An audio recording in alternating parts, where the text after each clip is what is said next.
Ladies and gentlemen, let me just check, make sure the sound is coming over through okay. Ladies and gentlemen, I will need you to let me know if you can hear a reverb though, or an echo.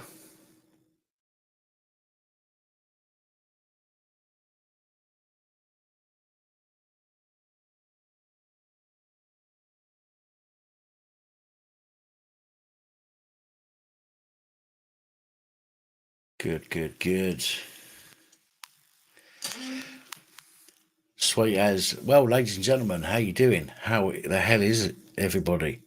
How are you, Spence? All great to see you last week. Hey up, Danny. Good. Hello, Mr. Wales. How you doing, DJ? Are you John? Hello, Tiff. Hello, Psycho's Missus. Hello, Mr. Nuts. Are you, Lisa? It was cracking. It was. I had a brilliant weekend last weekend, and in fact, this week has been quite enjoyable as well. I mean, I've just this week I didn't really, I forgot that I had the dentist on Thursday, and I thought to myself, I'll have a couple of days off, and then I realised that I couldn't come on Thursday anyway because I having a job done on my mouth. Hiya, Kaz. And so I ended up taking the week off, and it's not often that I do that for myself. Normally I only take the time off if I'm ill, if I'm or if I've got an appointment or something like that. But I thought, no, do you know what? I'll take the rest of the week off, and I'll just enjoy it, and just do my own thing. Hello, Nikki. Yes, Tiffany, a job on the mouth. That's correct. The last 7 days, I've hardly touched that booze actually, Lucifer. I mean, there's plenty left, still plenty left.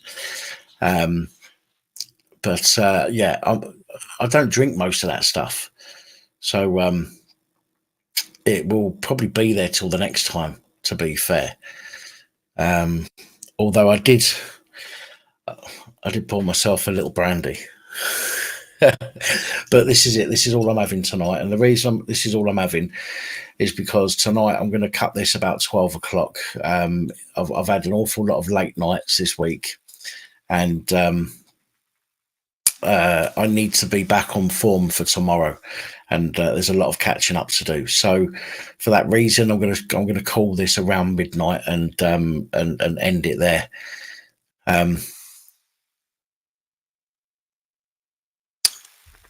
Hello, Mr. Whittington. How the hell are you?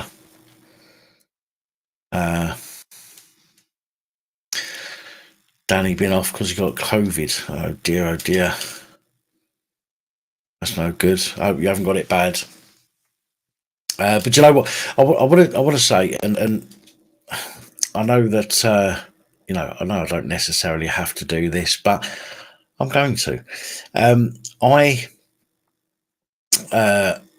I said that on the birthday bash last week, I said I was going to do a live stream from the pub, and although we did do a live stream from the pub initially, I didn't do a live stream once we were inside. Now, I'll tell you the reason why I didn't do that, and for those people that were waiting for that, I apologise. But the reason I didn't do that is quite literally because I didn't want people buying drinks.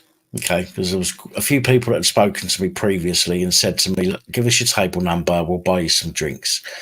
Well, thanks to Crinkle, we had enough. I mean, I had enough to buy 10 rounds, thanks to Crinkle. Or rather, thanks to you guys who were paying to to have Crinkle put in a back room, put on the naughty step. And what it did is it enabled me to pay for like 10 rounds. And there was absolutely no need for me to or not no need, but I did not want to go on a live stream and get people to buy more drinks that would have ultimately gone to waste. So obviously, as grateful as I would have been, I didn't want to take the money off of people for stuff that was going to go to waste, and I'd rather it be kept in your pocket for that reason. So that's why I didn't do that on the night. But it was an incredible weekend. One of the best weekends I've had for a long time. The fact that we met, I mean, I've met Lost Souls Paranormal, we've met before, and, she's had her hands on the helmet. To meet Josie, who is an absolute diamond fella, Lucifer, DJ Sonic, both great people. Roger and Psycho's missus, again, fantastic people. Really enjoyed getting to know you guys. And then there was Ricky and Mitzvah and Spence, who turned up as well. And do you know what? It was a really, really good weekend, and I really enjoyed myself and getting to know people a little bit better, and I really cemented some friendships. And it would have been nice to have met some others. Although saying that, I'm kind of glad that it wasn't too overwhelming, because I think if there had been too many more people, I think the anxiety would have kicked in, and I'd have had a bit of an issue. But I think there was probably about enough people there. Although we could have done with a few more, could have met a few more people. And as I say, there was cash spare from the Crinkle Fund. And I'm just, as I say, I'm just grateful that the people that turned up could turn up. And everybody else that wished me a happy birthday and that, I really appreciate it. So it was an absolute cracking weekend. And I think I drunk myself sober, which I've not done in a very, very long time. And when I say a very long time, I mean a very long time. I mean, I must have, I can't even remember how much I've drunk. Before we went out on the Friday, I think I had a couple of double brandies. Then we went out, we had a few beers whilst we had something to eat. Come back to the house. We jumped on the live stream for a little while, and Josie was pouring me it was like that much brandy and then topping it up with Coke. That's what Josie was pouring me. And I drunk those, and then I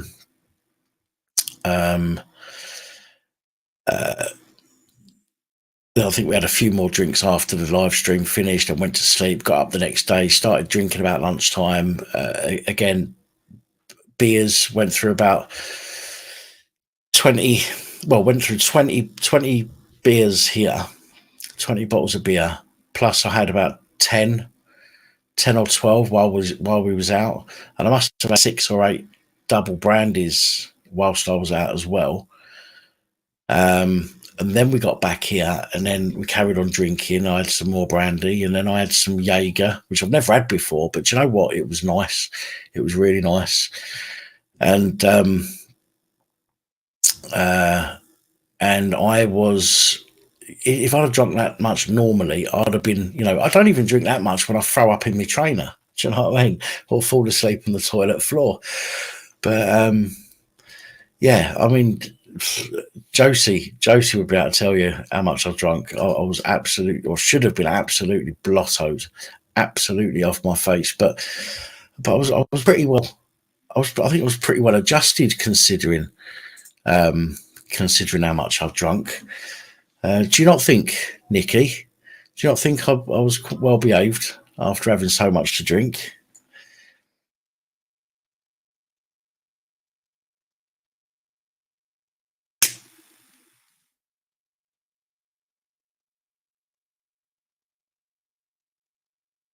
And I think the funniest part of the whole weekend was the fact that Josie's got a something on his knee. It's like a testicle, only smaller, that floats around on his kneecap. Seems to have, maybe when his balls dropped, one of them went in the wrong direction. How you doing, Michael? I didn't throw up. No, that's correct. How you doing, Chrissy?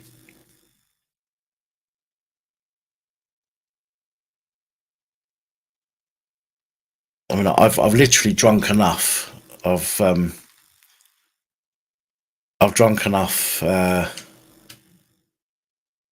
this week.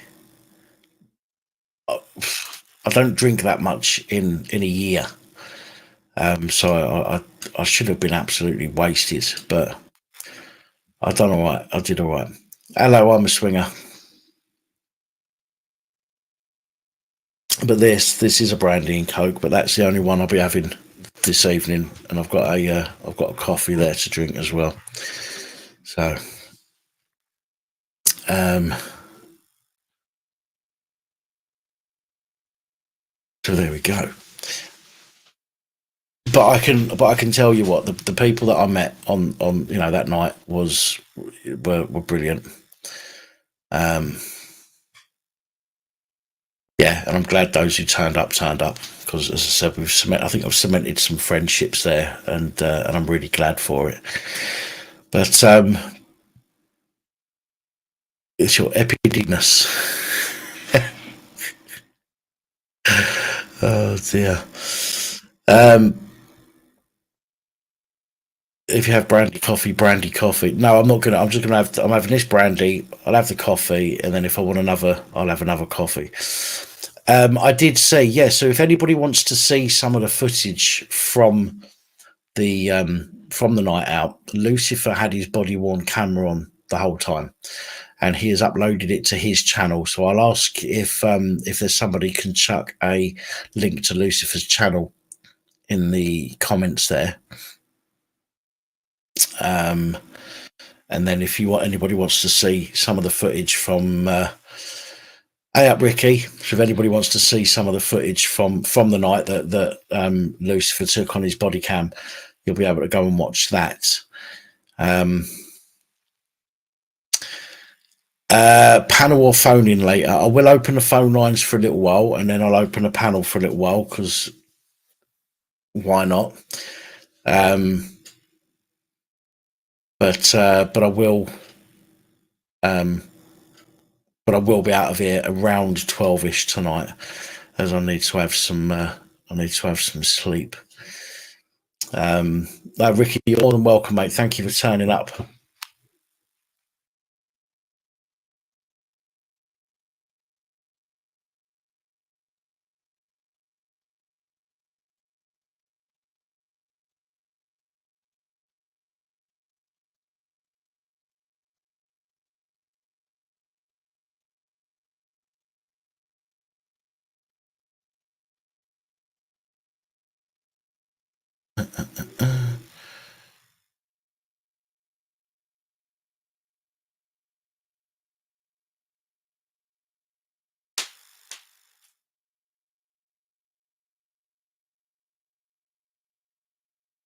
Did you get your end away? That's the main thing. I didn't, Craig. No, I did not. But I'm a gentleman, and even if I did, I wouldn't be telling. No, that's a complete and utter lie. That is a lie. If I did, I would be telling. But no, I did not. I did not.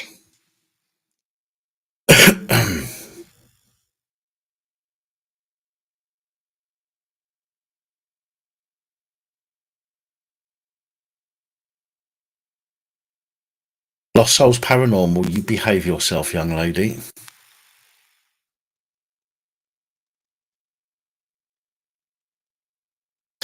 If one can give you advice, you would be grateful. What's up, broadcast bar?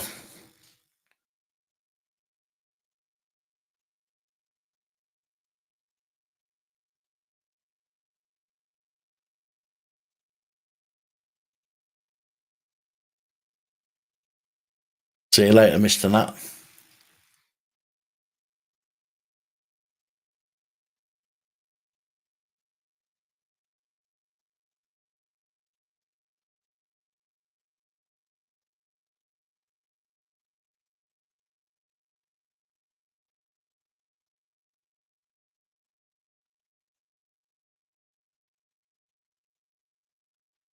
You got beaten up by two plods. Now you're being charged with assaulting them. Do you have any footage? If it was outside, have you been around checking places for CCTV, asking everybody if they've got CCTV that might have covered that particular area at that particular time? Unfortunately, when it comes to assault an emergency worker, it literally only takes their word for it. They really don't need any fucking evidence, which is shit, considering the law should be based on what's evident and what's not. But without some kind of corroborating evidence of your own, it can be very difficult to get out of that.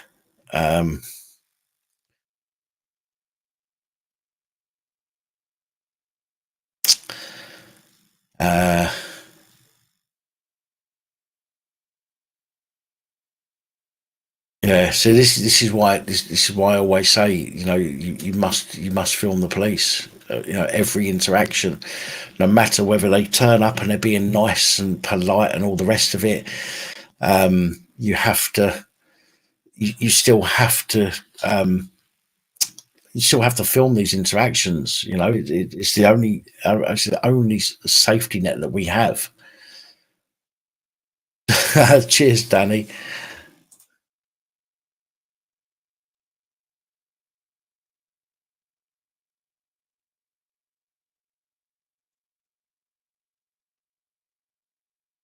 It's still daylight here, active shooter.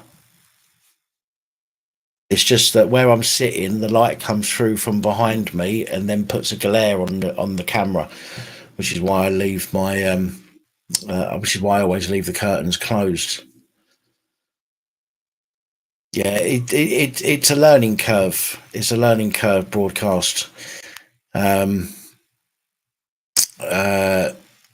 Lots of people that have never had bad interactions with the police will tell themselves that it won't happen to them until it happens to them, unfortunately.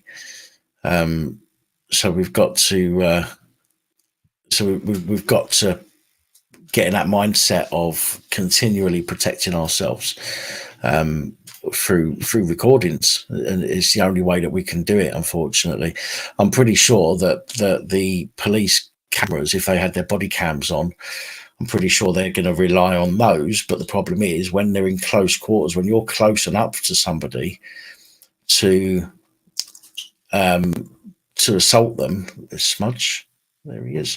When you're close enough to somebody to assault them, the camera can't see anything because all it can see is the other person's chest. Do you know what I mean? And this is why I don't do I don't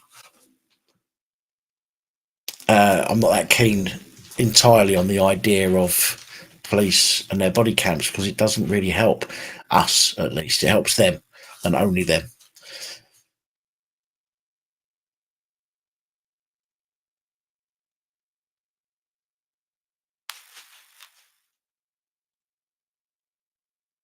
Michael Kent being charged with a hate crime. What can you do? It depends on what the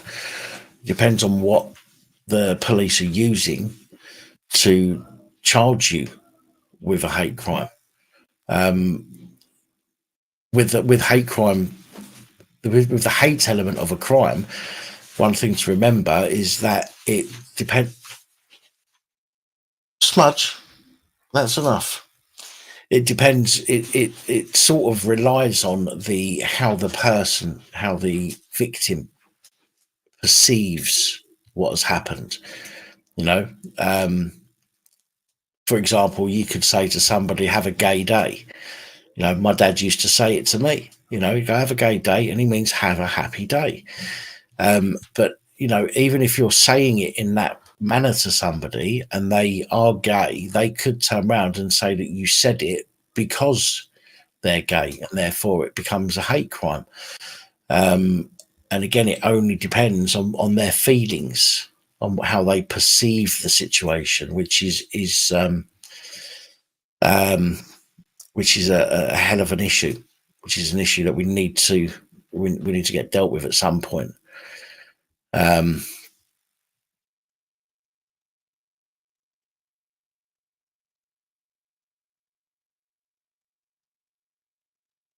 uh,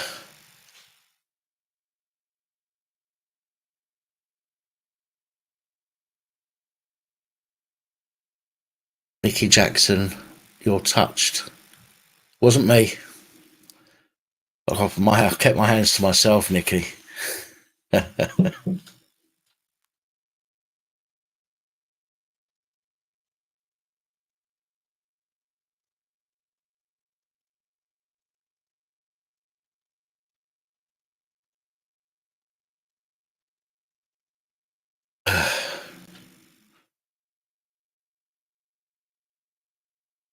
So I'm going to open the phone lines in just a moment. I want to finish this first, and then I'll open the phone lines, and we'll get the phone lines going. Nicky, I had to give you the spanner because every time I look at you, my nuts tighten. So it was just fitting, wasn't it? Let's face it.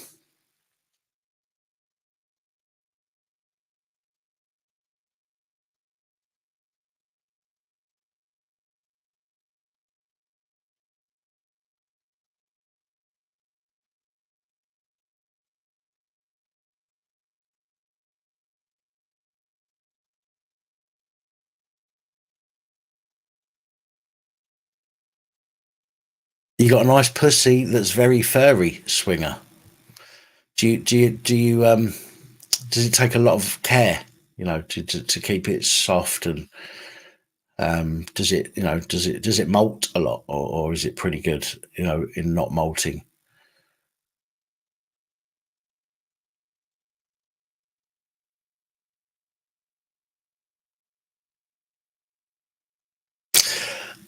Broadcast bar. If it's a first offence, it's very unlikely that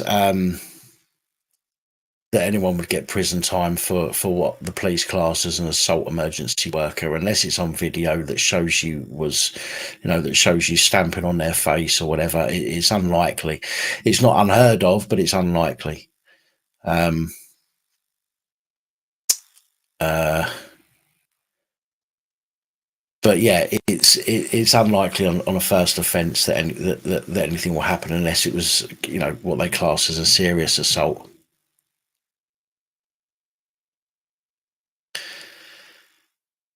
So if you feed a pussy good quality meat, it keeps them in tip top condition. I'll have to remember that. I'll have to remember that.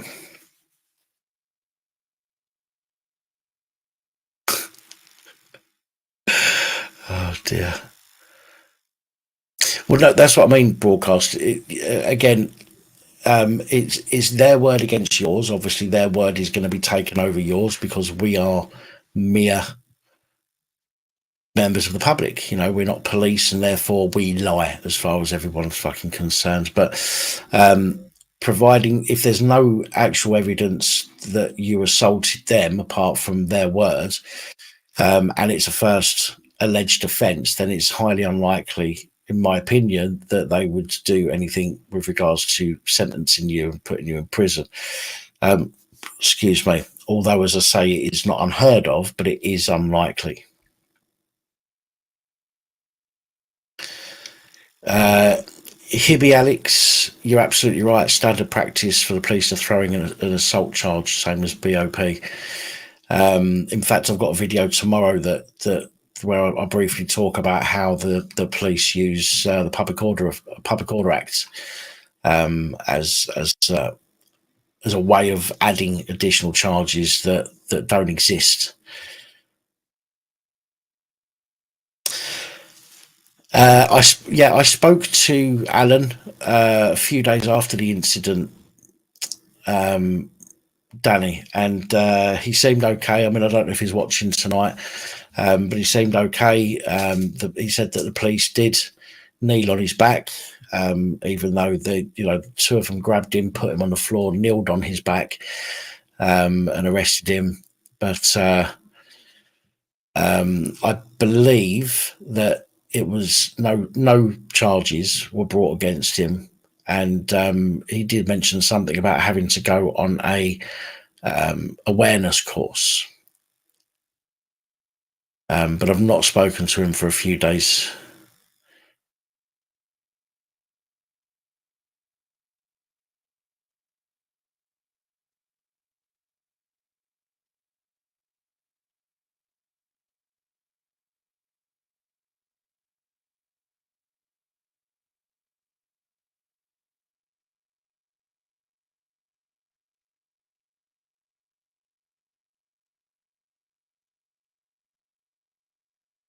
Right.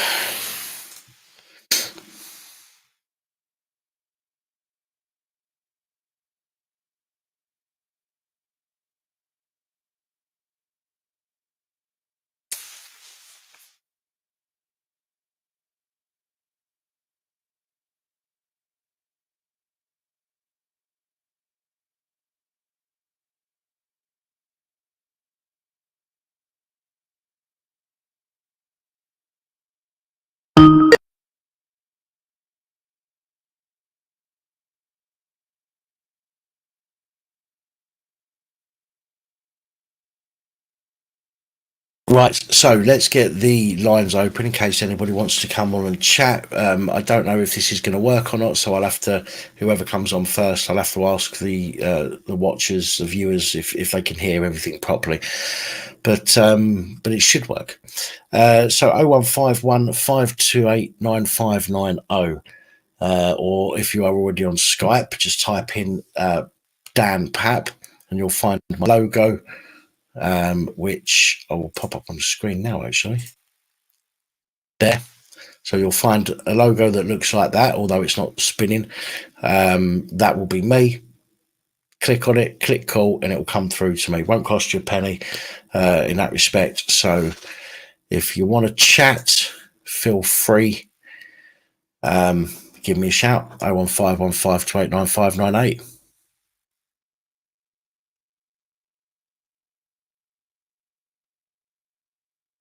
How you doing, Mr. Broadhurst?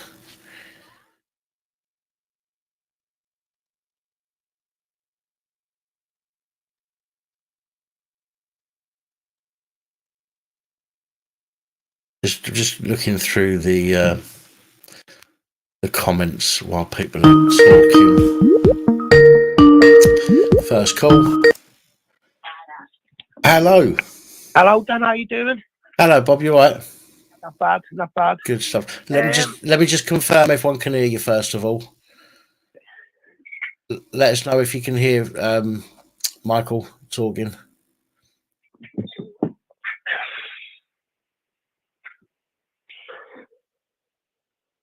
Could you hear me? 5x5 sound is good. Yes. Yeah. Okay. Go on, mate. Yeah, no problem. Well, I'd first like to say sorry. I never come to your party Saturday. I would have came on Friday, and I was in there. I had a couple of hospital appointments. No issues. No issues. There's a few people. That said they wanted to come along but weren't able to. Which I get it. It's life takes over sometimes, and I don't hold it against anybody that didn't turn up. I had a few tests. Back in the day, Dan, I used to be on the juice. Right. I don't. You know what I'm talking about, don't you? Yeah. And they think that the might have done affected my lungs and that. Right. I've got an appointment tomorrow as well. So that's why, because I think came back to Liverpool Friday morning, and then when you put down, you said you're having a few drinks. I would have come to that part in yours, but I wouldn't be able to do the Saturday. No, but it's all good. It's all good. I've got no issues, for people that weren't able to turn up for whatever reason. Do you know what I mean? I'm not holding grudges or anything like that, so it's all good. I've been seeing the head doctor as well. She reckons the juice has been fucking fucked up in my mind because you got loads of paranoid and all that. So right. So that's why I wouldn't bother, to be honest. The second thing I want to talk about, I think it's spoke to you on the phone about my ex. Yes. She's trying to say I beat up her boyfriend, and the boyfriend's half caste or quarter caste or mixed race, what you want to call it. Now they're trying to say it's a hate crime. Right. Is there any evidence that you beat him up? Well, he hasn't got one mark on him, Dan. He hasn't got one bruise and nothing on him. Right. Well, I'm not being big-headed or anything like that. If I would have twatted him, he would have been in series fucking. Right. Well, they're going to have to prove. They're going to have to prove that they're, even though the police are turning around, for example, and saying they're putting it down as a hate crime, if it goes to court, that they still have to prove that it actually happened. And therefore, if there's, if the guy's got marks on him that can be evidenced after the fact, or they've got CCTV of it happening or something like that, otherwise they've got no evidence to suggest that it happened at all anyway. And it's just a case of your word against theirs. So with regards to the hate element to it, apart from the fact that it can be, it's like calling somebody a rapist or a paedophile. The word sticks to people, even if they're found not guilty of it. That word still sticks to people, and the same with this hate element of stuff, which should never really be fucking used anyway, as far as I'm concerned. But that's probably the worst part about it, is the fact that somebody said that said this was a hate element, which classes you as racist or a homophobe or whatever it is that they want to fucking, whatever their flavour of the week is at that point. But yeah, if it goes to court, they've got to prove that, it's not you that's got to prove you didn't do it, it's them that have got to prove that you did. Well, she called me around to the house, and she phoned me up to say to come around. Now, she's given them loads of evidence, like medical evidence, where it's supposed to be mine. Or they've got all sorts, Dan, on me. Right. She's fucking really shafted me bad style. Is this after that phone call that we had, you and I? Yeah. Right. I went to the police station with the solicitor, and that's what they said. Due to fact, because he's mixed race, it would have been a common assault. Due to fact that he's basically coloured, it's going to be classed as a racist attack or a hate crime. But again, there has to be a reason for it to have been a racist, or hate element attached to it. For example, if somebody was beating somebody up and it was a gay person, as they're smacking them in the head, they're calling them a faggot, a queer, or whatever it might be, that could then obviously be deemed as being a hate crime, as being the crime is committed because of their sexuality. But just to go and, even if you did, and obviously I'm not going to say you did or didn't, but even if you did... I swear on my Ellie Mae's word that I never touched him. And to be honest with you, I've only met him twice. He's a streak of fucking piss. He's a skinny little prick. Now, if I was going to hit him, Dan, I would have hit him the first time I saw him, because he was mouthing it. And I had to be honest with you, I had hold of him and said, just curb your fucking mouth. And that's the only time I ever had my hands on him. Right. But I swear on any stack of Bibles, Dan, I've never touched them. Okay, well, I've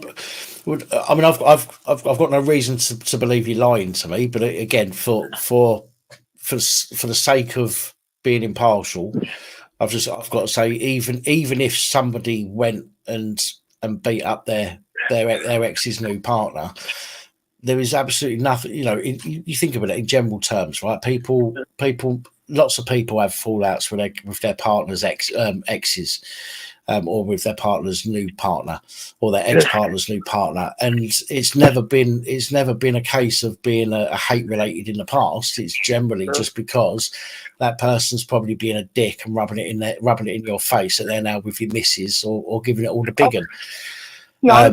You could have it. I'll be honest with you, she's a fucking hooer, and they're not being nasty, Dan. She's shaft. That's all she does. Right. Shaft men. She's shafting me. I pay her $1,700 a month, and I still pay the fucking car tax. Right. And that's the reason why she's got a bit of a cob on, because I'm going to court to get the amount lowered down or crushed. Because she's in my house.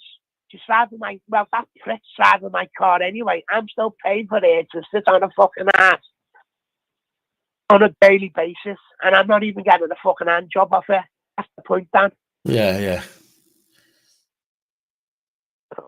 Oh man, no, and she's trying to say that I'm on drugs and all that, and I told the police that's what I just said to you. I was on juice, and I also used to blood dope as well.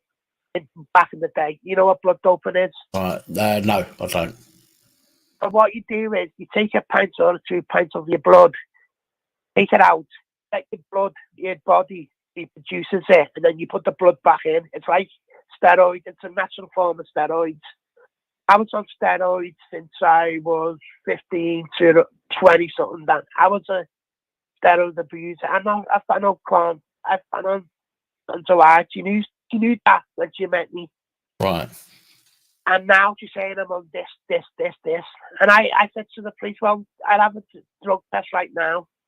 Well, it takes 6 months to get out of your system. I said, well, take me now. But they wouldn't even do it then. She said, well, no, we're not here to prove this. We're in here too because you assaulted their boyfriend. Right. I mean, it all sounds like a load of bollocks from their side. It sounds like they're just trying to. Obviously, I know what exes are like. They can be absolute dickheads. Exes, new partners, even more so. This whole hate element to it. If it was me, I wouldn't even worry about that part, because there's absolutely nothing to suggest that what they're accusing was done as part of a hate crime towards somebody. Or if it was me, I'd be more worried about what are the police going to use to suggest that I've attacked this person. Never mind, I'd completely forget about this hate element to it. If I was in that situation, but it's wank to be in that situation, no matter who you are. She's trying to say that because steroids makes you fucking crazy, makes you hyper violence and all that crap. But I haven't done it for the last 10 years, 11 years. So right. It's out of my system now. But she still brings it up constantly. Okay. Again, if they're using that as part of the argument, then they've got to prove that you are still on that shit. If they're going to take it to court, they've then got to say, right, we've had a test done and it's come back as proven or negative. So it's, the law, thankfully, still is that if whoever's making the accusation has to provide the evidence generally. So unless they've got something compelling that they can use against you, it should by rights get seen through and chucked out. But it doesn't stop you worrying about it in the process. That's the only issue. Well, I'm on a thing now so you could look into it and gather more evidence. I'm on what's it called? I don't remember what they said, but they said they're going to gather more evidence on bail, basically. Right. So, but I'm be honest with that, I've never touched for the last 11 years steroids. If you ask me, I would say any, but I've used it a lot in the past. But now I have never used for like 10, 11 years.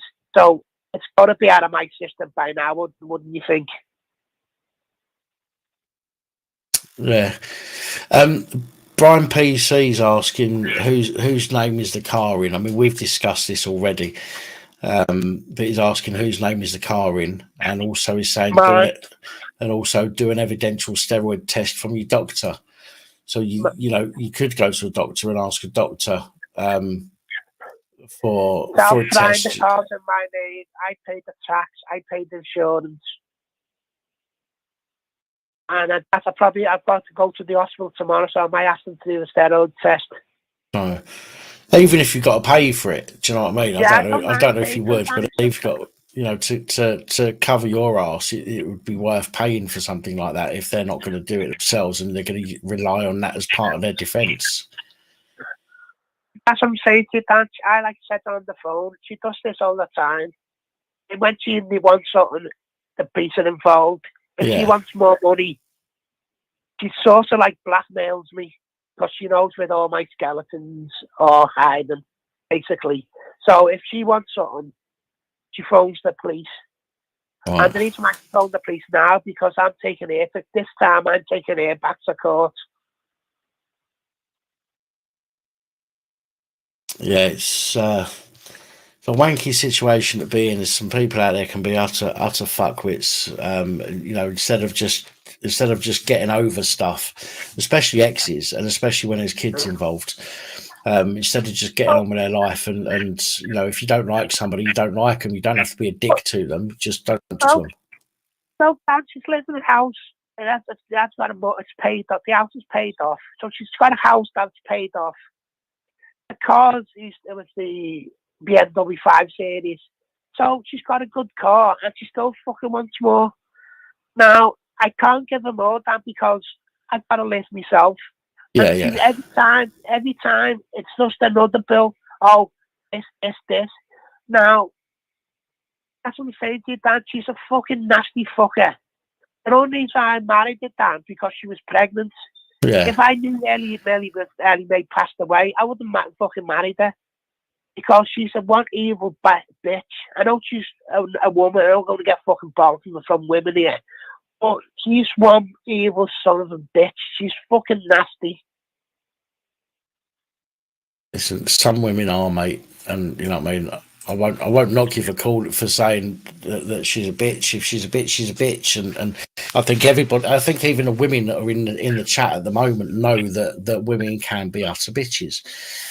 In fact, some of them tell me themselves they know that women can be, you know, bigger fucking wankers than blokes. So I think everybody. I think everybody understands that, but you know, as Souls Paranormal said, there are some people out there that do bring it on themselves. But yeah, so you know, I was paranoid. I've been paranoid for the last few months. Now I was getting letters in my home and on my car. He was a name that somebody used to call me back in the day. Yeah. And the only person who knew that name is dead. I know for a fact that he's dead because I was there when he passed. But letters and notes on my car, the only other person who knew that name I used to go by was Dan. Right. And I've got on my car, got in my fucking letterbox, I've got in my PO box, all sorts. I'm getting shit from it.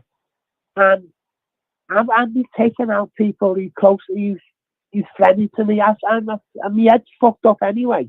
Yeah. And she's causing more shit. All because Dan, I wanted to load the money down. She's got £1,700 a month off me. The house is paid for. The health insurance is paid for. The car's paid for. What more does she want, Dan? What more does she want? Well, as I said to you in our phone call the other day, you know, obviously you've got to make your own decisions. But if it was me, I wouldn't be paying. I'd knock the insurance on the head. I wouldn't be paying insurance if they're using the vehicle. That's stopping that in the process of stopping it, and also the life insurance and the health insurance are getting stopped as well. Yeah. Yeah, but that's one of the first things I'd be doing anyway. And when it comes to this hate crime thing, I personally wouldn't be worried so much about the hate elements of it, because there's absolutely no way they're going to be able to prove that unless they've got you know, calling him names whilst you're hitting him, if you've hit him, which you said you haven't. Therefore, no, I get it. I'm just you know, I'm just trying to be, as I say, I'm trying to be. What's the word? Not impartial. Diplomatic. Yeah. Fuck me. What was I going to say then? Yeah, but if you can get a steroid drugs test from the doctors, I'd probably get that done and preempt their argument. I go to the hospital tomorrow. If they don't do it, I can get my doctor to do it. Yeah. Because I like you said to the police officer, I know nothing to hide. I have abused them in the past. Now, I wasn't to get me muscle bulk. It's also you heal when you're getting injured all the time. You're injured as well. That's like blood doping. It does the same thing. Right. But I stopped it, and now she keeps bringing the shit up over and over again. I'm a drug dealer. Now when I used to live together, Dan, I used to have my office in the loft. In my little fridge used to be steroids, used to be painkillers, etc., etc. That's called to work. That's a drug dealer. Right. Anyway, thanks, Henry. Don't let me have a bit of a rant. Over. I've lost you. I speak to you later, and I might go in the panel later. Oh, Michael, no worries. Take it easy. I know. Ta, mate. Ta-ta.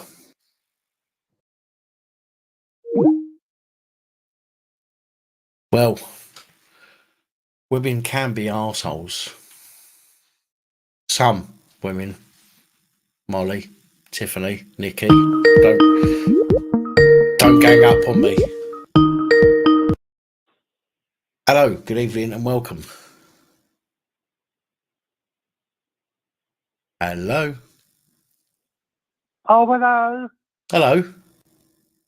Hello, darling. How are you? I'm fine. Who's this?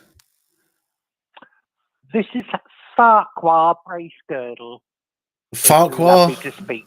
Farquhar Bracegirdle. Basegirdle.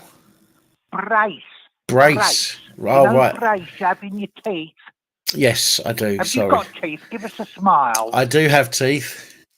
Well, you see, a lot of these ones that are online, they go online and they do all their hair, worried about this, that, and the other. Well, and I don't they have. smile and they're missing teeth, aren't they? They're like Tombstone Alley, some of them on here. Well, I certainly don't have to worry about doing my hair. My teeth are all my own, even though it looks like I've got one missing. I haven't, but they are all mine. Oh, I'd love to slap your head gently. Just gently, nothing. Just give it a little wipe, Anyway, darling, how you doing? You been out in the sun? Well, I've had this weekend's not been particularly great. I've had a couple of nice days, but no, I don't often get out in the sun. No, that's it. Oh, you should get out there. I'm sure you take your top off, give the neighbours a thrill. Yeah, I'm not so sure it'd give them a thrill, but yeah, no, you got a pair of moves. Not far off. Yeah, not far off. I want to get down the gym. I love going down the gym. I do. I'm sure you do. Must be plenty to keep you occupied at the gym. Oh, I sit there, I watch them pump in their eye, and it really is quite something. Really is. Anyway, what they're all talking about tonight, they're all having a good moan in the chat. Oh, everybody's always moaning, aren't they? That's the problem these days. Everybody's got something to moan about. Oh, they're all old moaners. They really are. All moaners, all sitting there, moan. Could I just say hello to a few? You can indeed. Absolutely. Lost Souls Paranormal. That's a great channel, actually. I've been there. Frightens me to death. Oh, fucking hell. I nearly had an heart attack, I did. Oh, really scary, creeping around these places and talking all this ghosts and goblins and ghoulies. Oh, it's a bit too much for me, but a great channel. Really is. Also, Nikki Jackson, Josie Wales in there. Psycho's missus. Oh, that sounds an interesting relationship there. DJ Sonic, Richard Upton. Hello, darling. Well, I've heard rumours about Richard Upton, but let's not go there tonight. I'll say hello to one more just before I go. DJ Sonic, Scotland.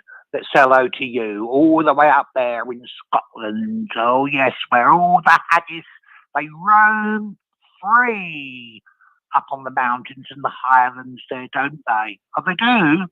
Oh, haggis is great. Love haggis. Love it. They roam around in pairs.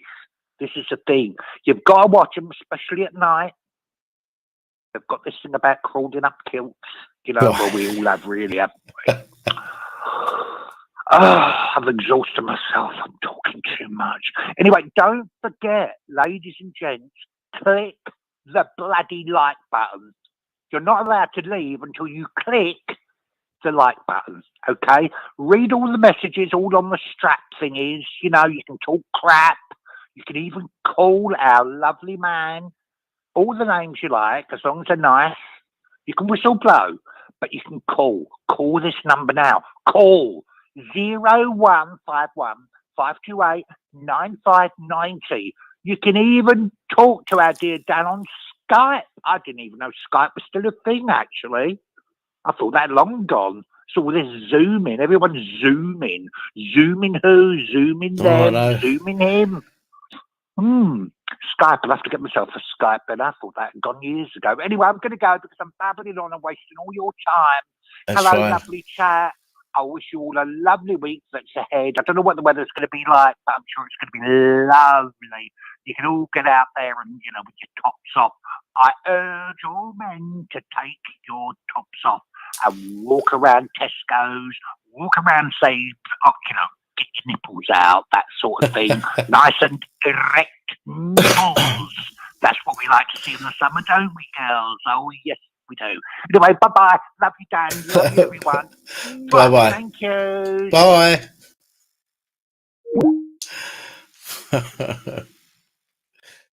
That's a very cheerful caller. Lovely to hear. I wonder if we've got any more cheerful callers.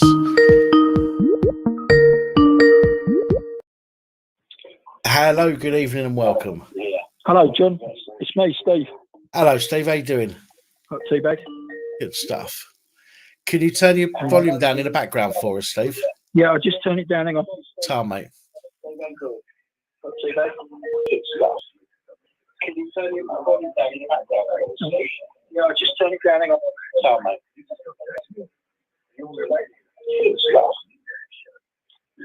Yeah, hello, John. Dan. Sorry, Dan. The reason I rang in was that the Ukrainians, some of these come from the Ukrainian war. Right. Some of these people aren't doing you take them on for a couple of months and they say you can't stay or whatever. Well, hang on. If they are, and people are complaining about the Ukrainians, doing the job and we need being ex-forces, what happened to all the Afghan interpreters that are still sitting in hotels and the people are complaining about the refugees and all that? Well, hang on. What about the servicemen that are sitting out on the streets, boys and girls? Yeah, well, this is something that I talk about occasionally with people. The fact that our government's not only throwing billions of pounds over to Ukraine, which is only going over there to help them buy weapons and allegedly protect themselves. Where has this money come from? Right, is my argument. Why have they not used this money previously to support the people in this country, from this country, who fought for this country, who are now struggling on the streets and getting no help whatsoever? But we open our arms to everybody who's from anywhere, really. You know what our government's like. They're like, oh look, let's help the Middle East, let's help the Eastern Europeans, let's help the Africans, let's bring them all over here, it's fine, we'll pay for them, we'll put them up. And yet the rest of us are still getting pissed all over by our own government, and it's disgusting. Absolutely fucking disgusting. I can see that. And another thing is that everybody says, oh, I mean, when I was in the army 30 odd years ago, we had lesbians. They wasn't a problem, but you can't do that, homophobic and all that. I mean, it's unbelievable. I mean, I'm still waiting for my licence from the Home Office. It's 20 weeks now, and it's a joke. Yeah. And the DWP is saying to me, you've got to go for jobs that they've given me to go for. Yeah. I'm saying, well, hang on. There is a veterans site on a government site, but they don't know nothing about it. So I have to go and find it myself. Hunting around in the minefield, saying, "Well, yeah, I've got that win, I've got that bit." But what do? They do nothing. They didn't even have an armed forces day in Surrey. How disgusting is that? Do they not? And they got no. And they Michael Caine used to live down the road, at the stud down at Leatherhead, near Leatherhead. Yeah. And then Headley Court was just up the road. So all these people say about have they they've got mental issues? I can understand, but have some of them actually got mental issues, or are they just playing on it? Well, we a lot of the time I deal with people on this channel on live streams that have got mental health issues that need to phone up. Yeah, I can understand that. Yeah, I totally agree with that. But some people, they just I mean, these audit people, that they go right up to the limit, and you think, well, hang on, you're filming a barracks, you're not allowed to film a Ministry of Defence establishment, Well, I just don't understand. Well, you mentioned auditors there. The thing is, none of auditors won't go into the barracks or record anything that can't be seen by, for example, Google Streetcar as it drives past. So when it comes to things like that, I err on the side of the auditors. I do understand that there is a danger, but if the danger is that great, then they should have a wall around the barracks rather than a fence, to stop people from seeing things that they might not want them to see. Yeah, does that make sense? You know what I mean? I'm not knocking the fact that there is an element of danger there. Some of them are brilliant, and it's like the police. I mean, what are they doing? The police sitting there, do this, do that. Look at the poor ambulance drivers. They've got brand new vehicles and they can't drive them. Why break it? Why break it? Just keep the Mercedes as they were, lovely vehicles, I used to work for a firm called Churchill Services in Chertsey in Surrey. I used to make ready all the ambulances when they came back from the road accidents and all that. Right. And some of the cleric they had, I can handle that, but some of them, it wasn't so much the thing, it was the money, £9.60 an hour for a 12-hour shift. And now they've built a new one up at Banstead, and it's £11 an hour. My car's just gone to the Great Scrappy in the yard in the sky. Yeah. And it's just, when you want, jobs, they tell, I've got a job on thingy, local hoteliers, I'm not going to say who they are, but my mate said, you go for it and see what happens, but he didn't. He went for it, and they thought they were panaun about it. You're a bit this or a bit that. So hang on, how does he know? I mean, I can supervise people because I don't have trouble with that. All I want is a job. Yeah. And it's just unbelievable. But we do have our forces do a lot for this country. I know you do. You probably appreciate what we do, but a lot of people don't. It just makes me mad sometimes, Black Lives Matter, of course I do. I bet some of the people don't even know who Johnson Bahari is. Well, I've got to be honest, I don't know that name, I don't think. Right, Johnson Bahari, a long story short, is PWR, Prince of Wales Regiment in Surrey. Right. Princess Di's Regiment, old regiment. And he's the only black guy in the British Army. He's Jamaican, by the way, and he's got the Victoria Cross. Right, okay. And there's not many of them knocking about. I'm sure there isn't. I mean, as I say, I've not heard of that name before. And it's not just in case there's anybody watching that, because a lot of people like to call me racist. But I think the reason I don't know that name is because of what I do. I haven't had reason to come across that person. In what I do on a daily basis. I think you do a good thing, and it's as like you said, the government are slowly stripping us of our rights. Yeah. And it's a joke, And it won't take long before when you see them, apart from Northern Ireland and all other establishments, apart from the British Transport Police, when they start carrying guns down the streets and they're issuing specials with tasers, think, well, hang on, where's it gone? It's gone down the drain. It's the last thing we need to happen is to arm the police. Look how many people are injured with tasers. If the police have got guns, it's not just an electric shock, which obviously can kill people. A bullet anywhere on your body is far more likely to kill you than a taser. And if they get trigger happy, as I say a lot, they've what was I going to say? They're trigger happy. Their training is not about de-escalation anymore. Their training is about control the situation as quickly as possible, however you can. And in many cases, to the police that are out there, that means threatening somebody with immediate physical harm. You're saying that there was a guy I've known donkey's years up where I live, and he died 6 months ago. He had 2 children and his wife, and basically he's an ex-diplomatic protection officer, and Right. fit as a butcher's dog. You know, he just said, I think he just called it a day one day. The wife came back and found him dead. You know, And that diplomatic command diplomatic protection command unit is I mean that's where David Carrick came out of. It's where Wayne Couzens came out of, and there's a few others that have been brought up over the past year or two that have been linked to that department. And I think that they work out of Charing Cross, if I remember rightly. I might be wrong, but I'm sure they've got a link to Charing Cross, and Charing Cross is the station that's been highlighted recently with all the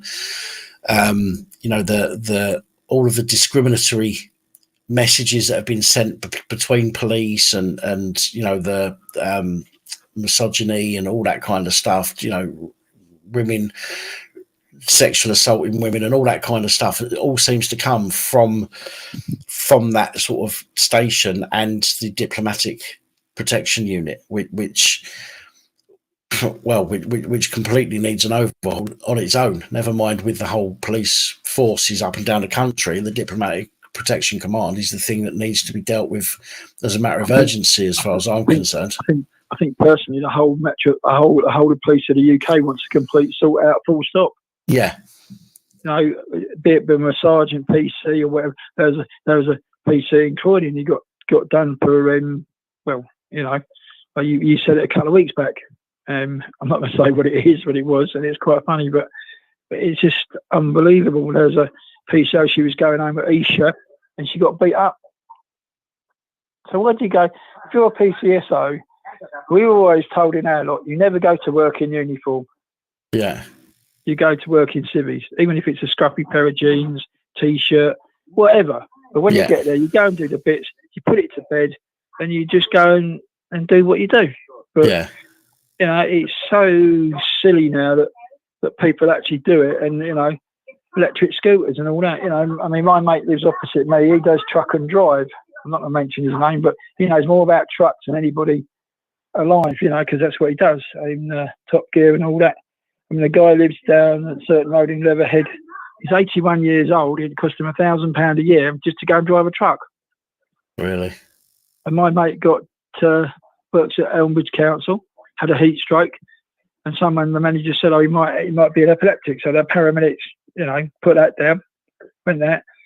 The manager's trying to shove his fingers down his throat, and he didn't. So he went to the doctor. Lady said, I don't know. So she said, he might be, she couldn't call it. So he went up to Kingston Hospital, got it all done, came back. The other guy said, had an x-ray scan from top to bottom, as they are, what they do. And DV said, no, sorry, we're withdrawing your licence for 5 years, and the company that's up at your place, they did Amy Defence, there's Amy Dust Carts. They said, no, sorry, can't drive. But he's got a 7.5 ton licence and he drives a car, so why can't he drive? It's certainly not because of insurance policy. I reckon it's just political. Yeah. Because the lady that does then, some of these people that do transport haven't got a clue, haven't got a Scooby, I think most things seems to be political these days. Almost every act the police take is based on somebody's political view. Yeah, but when you drive, so you said when you drive a police car, how can a police car hit a bus? Yeah, how can a police car hit a bus? It's like, you what? That's like the guy. And in London now, that's from tomorrow. The guys if you go in a bus lane, they'll fine you. And the cyclists and all that. I mean, you see some of the cyclists that go down through London in a bus lane and a black cab or a 14-ton truck or class 1, I go between. I wonder why they get killed. Yeah. I mean, I've got more cyclists down where I am than a Tour de France. And they go up the zigzag at Vauxhall, they come round, they go back to Bookham and down through there, Hampton Court. Oh man, I mean, if you want bike shops, there's more bike shops probably in Surrey than in London, And I mean, the company's just, where's it going to end? Someone's going to get seriously killed. Oh, you can't do that. I mean, I had a guy the other day, I thought, I'll stop at traffic lights. Big German man going to Lidl's at Leverhead. Where's this cyclist stop? In a pedestrian between the two chevrons. Now, is that illegal or what? That's illegal. So the lady's pushing a double pram, two in a buggy. She said, "Are you going to move?" She says, "No." I said, "Well, do you know it's illegal?" And even the lady that got out of the truck said, "One day you're going to get yourself killed." And he just said, "Well, what's it to you?" I just laughed. I just totally went out alone and laughed. Well, thank you, my friend. It's nice to see you. Yeah, thanks for calling in. Have we spoke before? Yes, we have. We have. My apologies that I don't remember speaking to you before. About the guy that got the RLC sergeant. Oh shit! Yes. It's all right, yeah. Right. Okay, I got it now. Yeah. Yeah, and people say, they say about Ukraine are doing well, like, but they've got to sort it out. They really have. Without doubt. Yeah, it just can't keep going on like this. Right. I mean, they talk about the Afghan thing and the things in Afghanistan and all that. So hang on, we went in there, sorted you all out. Your Afghan army down tools and went. They down tools. So the Taliban want the first aid and all the foreign aid and all that. Well, hang on. If it's gone, why haven't you sorted your own it out? They got Pakistan next door. Yeah. So they can't sort it. They're still in the Stone Age, mate, and they will be. I feel sorry for the Afghan people. The interpreters that come over here that's done a lot. Where's it gone wrong? It's got ministers are on foreign ministers are on holiday. Well, how can a junior foreign minister look after this type of job? He's not trained for it. Again, it's political, isn't it? It's political move. Get the people in that you can manipulate, and rather than people with a bit of street smart, so to speak, who can see through it. When it goes to the wall, it's gone and it'll be gone. Yeah. I mean, when the national health is broken and all that, and you can't get what you want, I can't get what I want, and my nan or your nan or whatever, our relations, other relations, right across the board. And if the doctors come out, well, that's done. If the bus drivers come out, yeah, I can understand that. They've really got to stop giving all their foreign aid to other countries and say, well, hang on, what about our country? Yeah. Just don't. Sorry, stop there. Well, okay, no, we're not allowed to do that. But what are we allowed to do? Are we allowed to go fishing? We're allowed to go cycling? Not for long. No, it wouldn't surprise me. Walk your dog, you need a licence. Go down to town, you need a licence to go shopping. You probably need a licence to go swimming in a lake or whatever. But, thank you, sir. I'll let you take care. No worries. Thank you for calling. Take care, mate. Bye-bye. And just speak soon. Bye. Yeah. Salam, mate. Bye.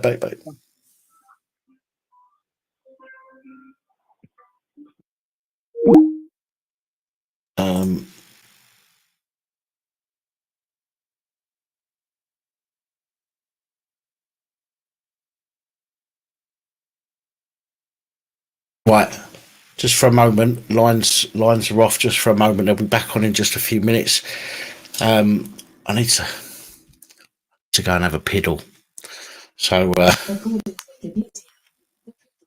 no, Alexa, I didn't ask about a poodle. I was telling people I needed to go for a piddle. Thanks for letting me know, so I can learn from my mistakes. Right. Well, you need to learn faster. Bloody women butting in like that. Anyway, I need to go for a piddle. I'm not getting another brandy. No, Nicky Jackson. I've said I'm not drinking any more of that stuff tonight. So I need to go for a piddle. I need to fill up my coffee, and I'll come back and we'll open a channel again. Open a call. We'll open the lines again, and we'll answer a few more calls. So give me just a couple of minutes, and I will be back. Don't go anywhere.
And we're back.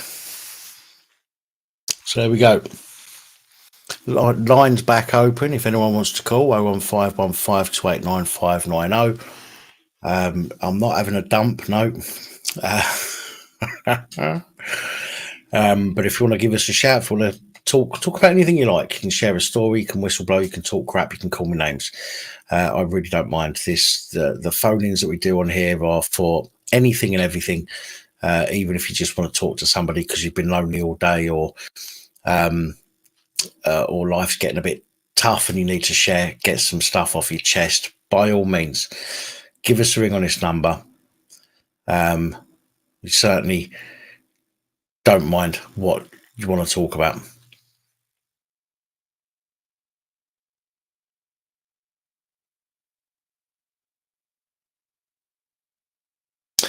Hiya, Sarah.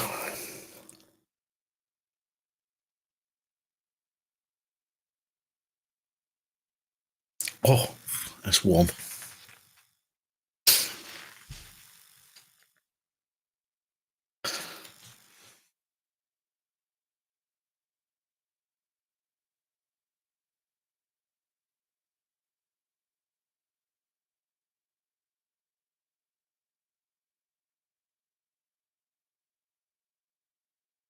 In the comments. What have I missed? Anything interesting? Sure I have. Looks like there's some innuendos flying around, as per normal. Keep it up. I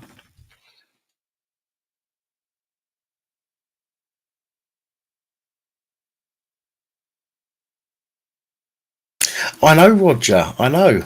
And mind you, I don't mind. You know, if people don't want to call in for one reason or another, that's absolutely fine. Do you know what? I've literally only had one glass of brandy and Coke, and even I can hear myself slurring. I don't know if it's tiredness or not. Hiya, Tina. But I definitely slurred just then.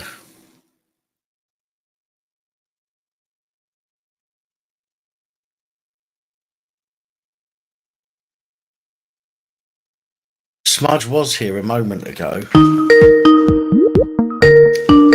but now he's gone. Hello, good evening and welcome. Evening, Dan. It's Ricky62. Hello, matey. How you doing? You all right, mate? I just thought to phone up. I'm just looking at all the comments. It takes me ages to get everything out on comments, so I thought I'd just ring up instead. No worries. Thanks for coming along at the weekend. Appreciate that. Yeah, it was a great night, mate. Great night. Great night to meet Josie and everybody else. Spencer, Psycho's missus, and all the rest of them, mate. Yes. I thought I'd just give you the quick ring. I'll get my daughter to send you that video I've got. What we were talking about. Yes. Well, the police and that when they beat you up. Yeah, just get it. When she sends it, just get her to say it's from you. I will do. So I'll know, and then when I see that bit, it's from Ricky. Then I'll know it's you, and I'll get to it as soon as possible. Yes, Sam, no problem, mate. So how long did it take you to recover? To be honest, Ricky, I'll tell you what, I drank that much that you drank yourself sober. I literally drank myself sober. You know, Lost Souls Paranormal, Josie, and some of the others were all saying, you know, the fact, you know, the fact I was so, I don't know, like all coherent, if you like. I was able to have conversations without, you know, slurring, for example, and which I'm genuinely shocked by, because normally if I sit here and I do a bottle of brandy, it fucks me. Do you know what I mean? And I'll, you know, puke in my shoe or fall asleep on the bathroom floor. But I didn't have any effects from all that drink at all at the weekend, which is good. It's almost like, let me put it this way, it's almost like, and you know, I'm no good boy by a long shot, although I haven't done anything for a long time. It's almost like when you do a line and then you go out and have a drink, and you can drink loads and it doesn't seem to affect you. That's what it was almost like. But I hadn't done anything that night. And it was literally just the drink. But I was. It was most probably that breakfast you all had earlier on. It could have been. Kept your topped up. That's me. I'm done now till Christmas. I'm off the air now till Christmas. Set myself a little target. Do you good? Same as me. I mean, I've got loads of drink left in the kitchen still, bottles of it. And although I've got brandy there still, I've had this since Monday. All I've had is, I think, two or three glasses. Yeah. And it's likely that will line. That will line, just because I just saw Nicky Jackson's comment saying "shush, no lines, pigs." Oh fuck me, I forgot what I was saying. What was I saying now?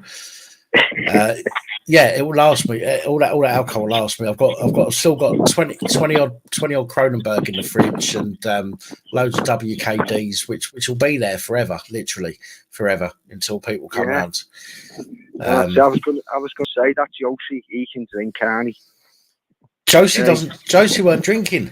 No, sorry. DJ Sonic, sorry. Sonic can't handle his ale. He's a fucking lightweight. Was Lucifer? Lucifer wasn't drinking, was he? He was happy, wasn't he? Lucifer was drinking coffee. Yeah. No, Sonic drank a lot. Sonic drank a lot, but I still drank more than he did. No way. Well, listen, I only thought I'd say hello to everybody. No worries. It's nice to hear from you. As I say, I really appreciate you turning up last weekend. It was nice to meet you, bro. I wanted to meet you for a while, mate, so I was just glad it was your birthday anyway. It's a reason, as good a reason as any to meet up, wasn't it? Yeah, sounds. Right. I'm gonna let you go, and I'll carry on go back in and watch the rest on the telly. No worries. All right, no problem. Take it easy, Nick. Ricky, it was good to see you. Good to hear from you. No problem. Take care. Speak to you all in a bit. Ta-ra, mate. Bye, mate. Bye.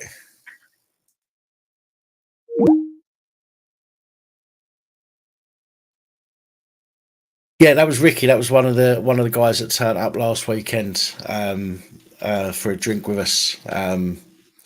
Got to meet got to meet the other people that were there. I mean, Rick Spence's Liverpool, Mitzvah. I can't remember Mitzvah's first actual name now. Was it Peter or something? I can't remember off the top of my head. But you three guys all live, relatively local, which is cool. And you may not have known each other before that day, so potentially made some new contacts, made some new friends. Nikki, yes, you are on my mind. You are. Can't help it. Not help it. Sexy little thing. The live I recorded with the guy who had police come in the house whilst on the phone. Any updates? All I know is that he, when I spoke to him a couple of days afterwards, he told me that he was arrested. He was released without charge, but he's got to take an awareness course. I think it's a knife awareness course or something like that. I can't remember 100%. But when they arrested him, they did grip him up, put him on the floor, kneel on his back, put handcuffs on him. I've put him in touch with the reef who might be able to help him.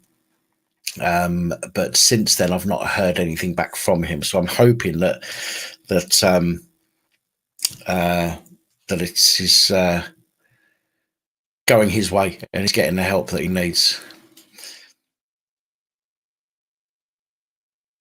Civil disobedience. I spoke to him a few days back. Was it a few days back? Or it might. No, it was on my birthday. I spoke to him on the 16th. So 10 days ago, I spoke to him last. And he was okay. just sorting a few bits and pieces out. I did ask him if he wants to come on to a live stream. We left that conversation without an answer, but I will see if I can get him to come on at some point and say hello to everyone. He might even be watching tonight. Who knows? If he wants to jump on a live stream, in half an hour or so when we put the panel on, then he is more than welcome.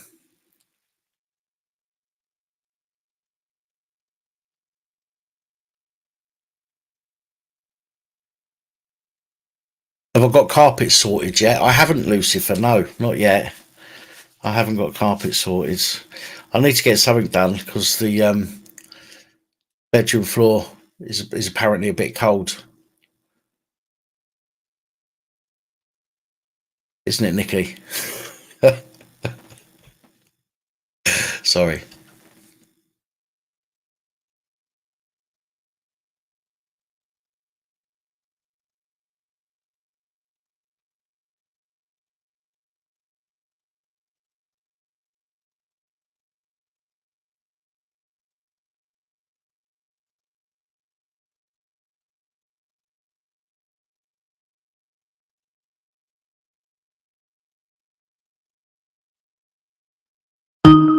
Oh, wasn't expecting that one. Let's see who this is.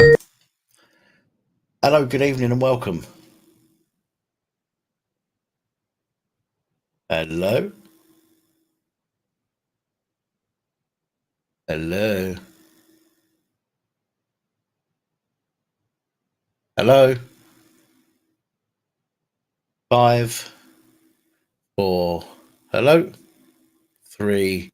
Hello. 2. Hello. 1. Goodbye. 1,243 videos. I'm sure there's more than that.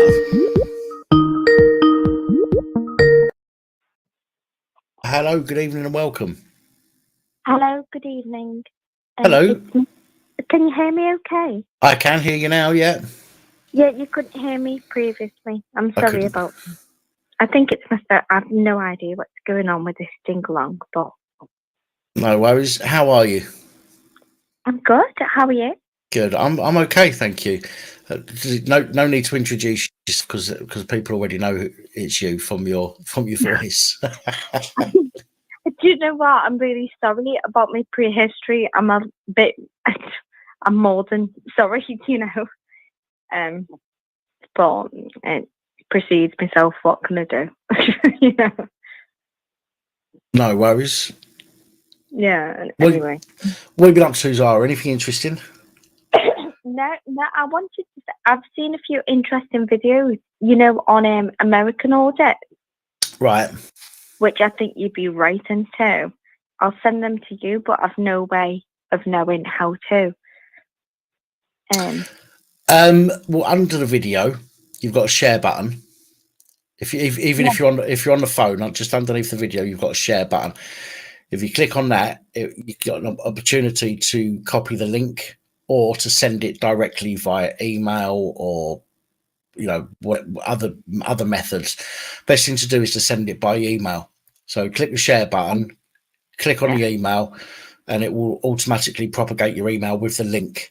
And all you need to do is just put in police abusing powers at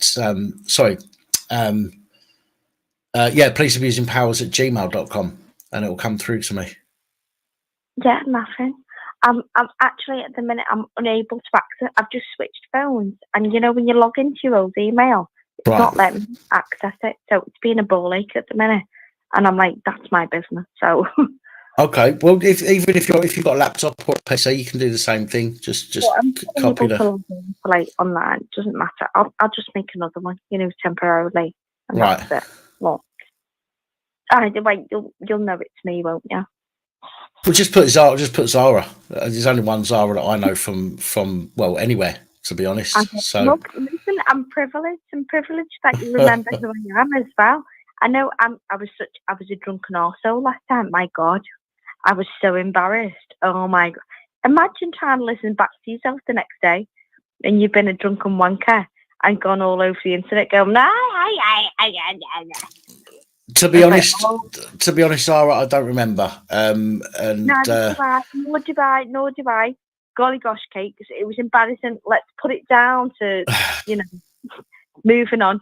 It was a step ladder. It was a rung and all ladder. We've stepped up above now. Oh, you dear. good though.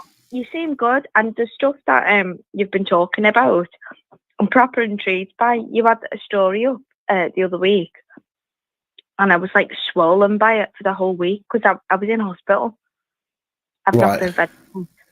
I'm sorry to hear that. No, it's all right. I'm not talking about it though. Serious, so okay. It was like recovery. They keep you in for so long, and I wanted, you just want to leave, but it's not in your best interest, to leave. Yeah. So I did discharge myself after a few days, but I was like, "You're taking the piss now. Stop it." Well, whatever it is, I hope it gets sorted. No, it's done and dusted. But you just want to go home and recover. You can do the same lying in the bed, with somebody bursting in doing your fucking stats every hour or two. You can do exactly the same thing at home, but more peacefully. Do you know what I mean? Oh, so yeah. That's what I was on to. I was like, yeah. Do me a favour. I appreciate you, but just leave me alone now. So what was this video you was talking about? The video you spoke about, it was something quite serious, to be honest. I'm going to try and... Sorry, my memory is a bit fudged up. I've took so much as a paracetamol in 14 years. So for me to have actual medicine, in an IV, you don't have a choice. You'll be pumping into you. Yeah. And I was like, oh my God, it knocked me for 6. But I remembered your video, and it's quite rare. I come onto your channel. I watch your channel, but I never comment. Do you know what I mean? Right. I give it a like, and that's it. But hang on, quite serious. Can you tell me what's the last serious one that you come up with? Can you tell me that, please? Let me have a look. Sorry, I know I don't want to be a distraction. I should have been, all alert and ready to go with whatever I wanted to say, but I'm sorry. Have a look. Right.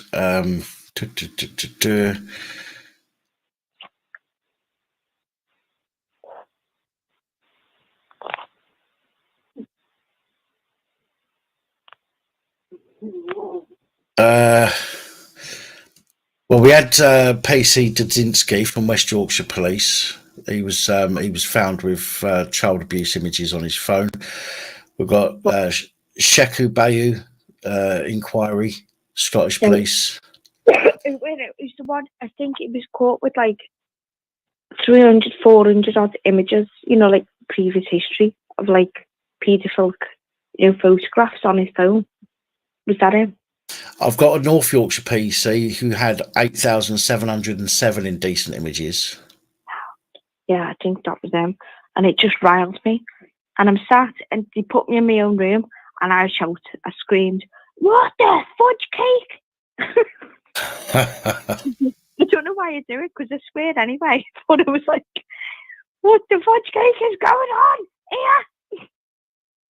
Oh, there are some very sick, twisted people out there, unfortunately. And the nurses actually said to me, I'll get a police escort. I was going, don't get one of them pedos to touch me. I'm telling you now. Get off me. I was I'm charging myself. I'm going. The problem is, so many people don't know or don't get to hear about the amount of cretinous fuck pigs there are in these positions. And I think a lot of people's eyes get opened when they see my channel and see how many I report on a daily basis, and that's not even all of them. And exactly, you do it on a daily. If they're giving you content on a daily, what did that say to everyone else? There's fucking more than them out there. Oh, of course. You're being pulled over by these little cretins. Fuck right off. Try and pull me over. Well, look what happens. I was done for him refusing to blow. In my own house, by the way. Let's rephrase that. Just No, I refuse to blow anyway. On a good day. No, I was done. You don't get 18 months for that normally. It was automatic 12-month ban, refusal to blow. Yeah. But they have to do 6 months on because they called the judge a silly cunt in a dress. Well, fair enough. So saying you little silly cunt in a dress. Do you feel mad and you've got your big bad dress on? Yeah. I was behind those closed doors, on Plan B's video, and I was like, oh my God, I'm in a glass box. They're going to take me down these stairs. So I thought, where do these stairs go? So I legged it down the stairs. I legged it down the fucking stairs. And they were bringing me back up, going, no, you're set free. I was going, no, I want to go down there. Oh, fucking hell. Anyway, I gave them something to write home about, didn't I? Well, you got to have a laugh, haven't you? Do you know what I mean? Oh, if you don't laugh, you fucking don't laugh, do you? That's it. I don't know why I'm doing it all this on that. But either way, I did it. I'm doing my time, fucking hell. That was March. So when's my ban up? I don't even take it serious, you say. March, April, May, June. I've only got 3 months to go, haven't I? I don't care. So 6 months, you say, from March? Yeah. September, yeah. So September, October time, depending on what time of the month it was that it was taken off you. No idea. I'll just give it another month just to be clear. That's it. I don't care. Do you care? Am I bothered? Hello, face, bothered. I did that as well. They didn't find that funny. Oh, it's because they're miserable fuckers, that's why. Everybody said, I was going, hello, face, bothered. Look at me. Hello, bothered. Am I fucking bothered? Yeah, they didn't see any humour in that. Somebody, who is it? So she just put there, Danny Austin, get Zara to watch the video about the copper with his truncheon up his arse. Did you? I don't know if you saw if you saw that video I put up the other week. Merseyside plod. And he wasn't even a full plod, right? He was probationary plod. He was on a training course. One of those. He was on a training course, and he decided to, whilst he was supposed to be online learning, he decided to send a file through WhatsApp to other probationary police constables. So they had their own little WhatsApp group. Well, he decided to send a video of himself naked from the waist down with his cock in a brace and what they called an item inserted into his anus. So, yeah, he got the sack, as you can imagine. But yeah, bully to him. But you know, not the kind of person you want fucking upholding the law when you're phoning up telling them that you've been a victim of some crime yourself. You really don't want somebody like that dealing with the case. Pat, can I just tell you one thing? I'm dead proud of it. They've come into my daughter's primary school the other day, and they're doing like a 1 day. And when my son was little, they chose him, to dress up as a busy. Right. He screenshotted him, and so you can imagine my ex fella. He's fucking fuming. He's a grafter. Do you know what I mean? And he's gone. What the fuck? What did he do with my boy? What did he do with? So I've said to my daughter, and she said to her, "What's your name?" And the teacher went, "Pops, it's Poppy." And she went, "No comment. Are you my legal counsel?" No, she said to him. She said to her teacher, she's dead quiet and shy. And she went, "Are you my legal counsel? Well, shut your boat race up I was made up. And he said to her, how old are you? And she went, no comment. Yeah. Good girl. And then she's seen him on the street then, and he walked past and he went, I saw your daughter. I went, oh, did ya? Yeah, just being nice, you know what I mean? Just like, oh, did ya? And our Poppy's just stood dead hard and went, and she's smaller than normal, so they picked the smallest one, you know, in the class. So she's just turned 9, but all the other kids are massive. She's teeny little dot of a thing. She looks about size age 6. And he went, do you remember me? And she went, no comment. Move on, motherfucker. She was getting titles, you know, because she was with me. And I was like, oh. And I went, that's dodgy, that. I said, why have you just done that? And she went, what did you teach me? And she went, and you just spoke to them, you little grass. Well, I think it's good to teach kids not to be frightened of the police. I know the police can do some horrific things, but we need to teach kids, you know, that they've got their own rights and that they shouldn't be frightened of a copper who tries to, you know, shout at them or threaten them. He was just a nice guy trying to do his job. Do you know what I mean? But at the same time, you can't tell the fucking difference these days. No. You know, they're all nice until they're doing the job, and then they exert extreme authority. Do you know what I mean? So she's got the right way in mind, and she said to me, Mum, why did you speak to him? Why did you say, yeah, are you okay? And I was like, that's all it did, is say, are you okay? She was fuming with me. She went, you told me to say no comment. And did you no comment? No, you didn't. And I was like, oh my God, getting told off by an 8-year-old. But either way, she's got it good, hasn't she? She knows. Yeah, well, she sounds like she's got head on her shoulders anyway, which is always a good thing, especially when dealing with these cretinous fuckers. We did the night before her birthday. I was sat here blowing up balloons. And he went, why? He came in and went, I'm doing a welfare check on your daughter. I went, yeah, she's upstairs. Come and have a look at her. And they checked on her. Oh, the female one did. And he stayed downstairs. And I went, yeah, you're happy? And she nodded her head, like she's happy. And he didn't have nothing to say. And my fella was on the couch, my ex-fella. He was on the couch because, you know, it's our daughter's birthday. So he's come back he's in Essex, but he's come back up here, you know, just to see her. And this is a year ago. And he's come up. And I went, just by chance, he was here. Otherwise, if I got nicked, they'd be in foster care.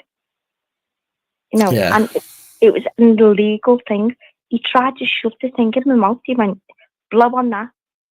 Now, it went in front of him. He didn't do it in front of Dom. Dom was on the couch. He tried to bring me into another room, just me and him. And he was trying to shove it in my mouth.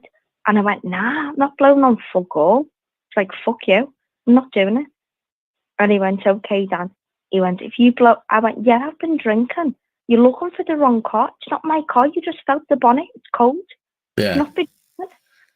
And it was a Ford Fiesta they were looking for, and mine was a Focus. And so he's gone, hang on. Right, you're arrested. He was going, Zara, I'm going to do this in the most politest way. You're not going to get handcuffed or not, and just come to the car. And I was a bit like taken aback, and I was like, wow, you're in my own house. I thought you were here to check on my kids. You just have. So what's going on, you know? And he went, just come with me.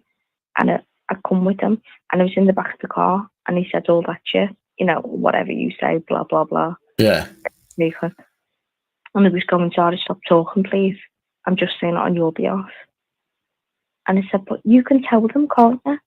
You can tell them that I'm not in the wrong here.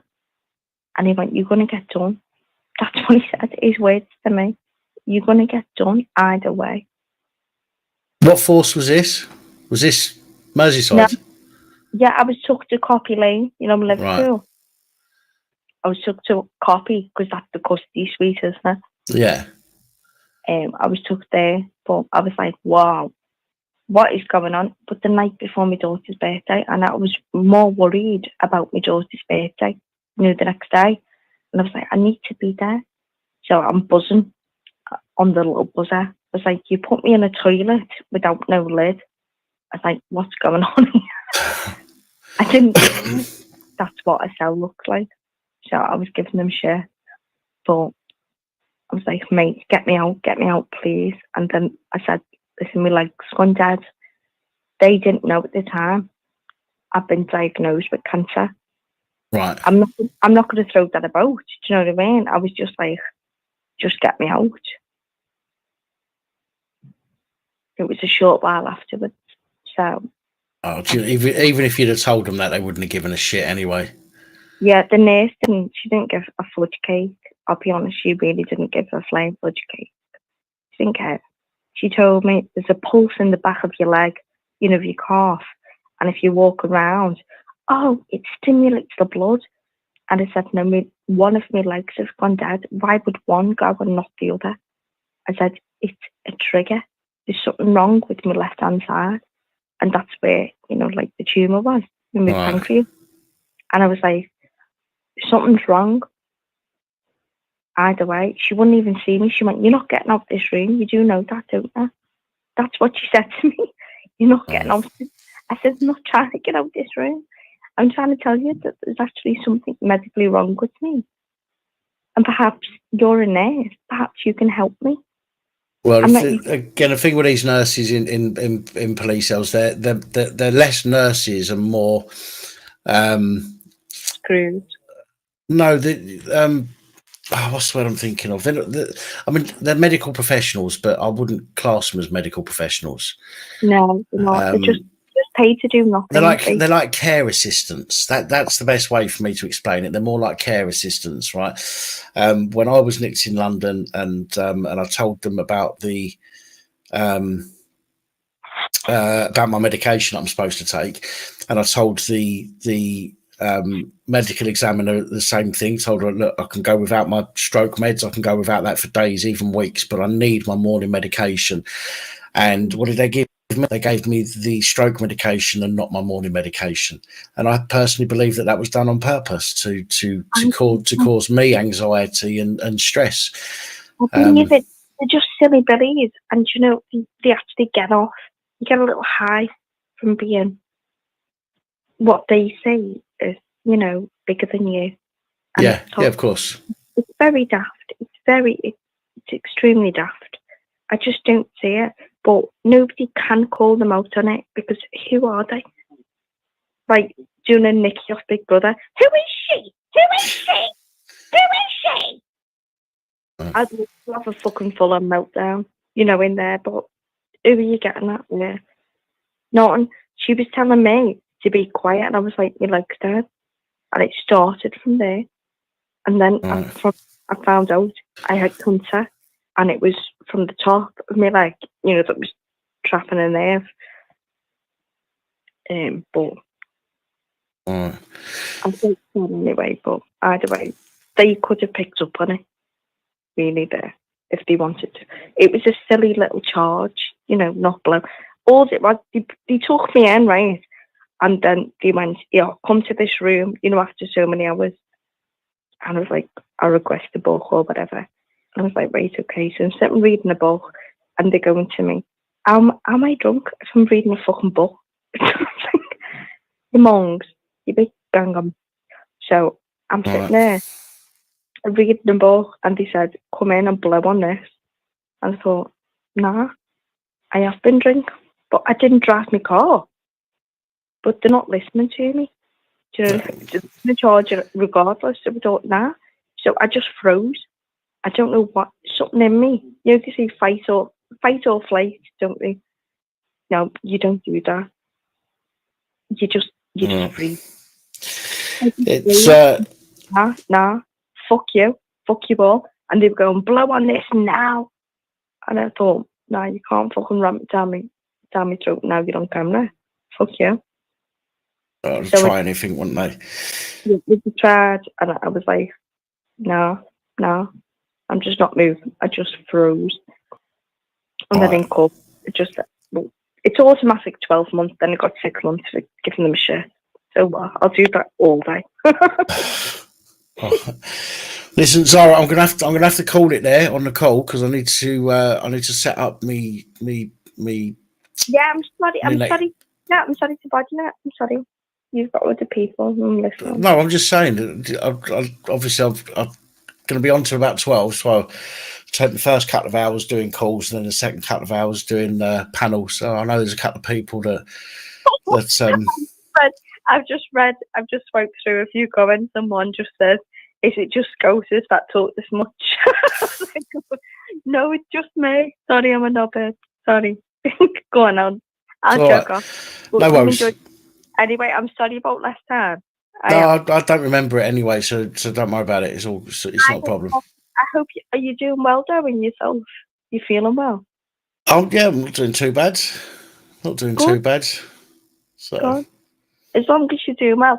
And I was the one who said, one day, if you feel well enough, let's all have a meet up, in town.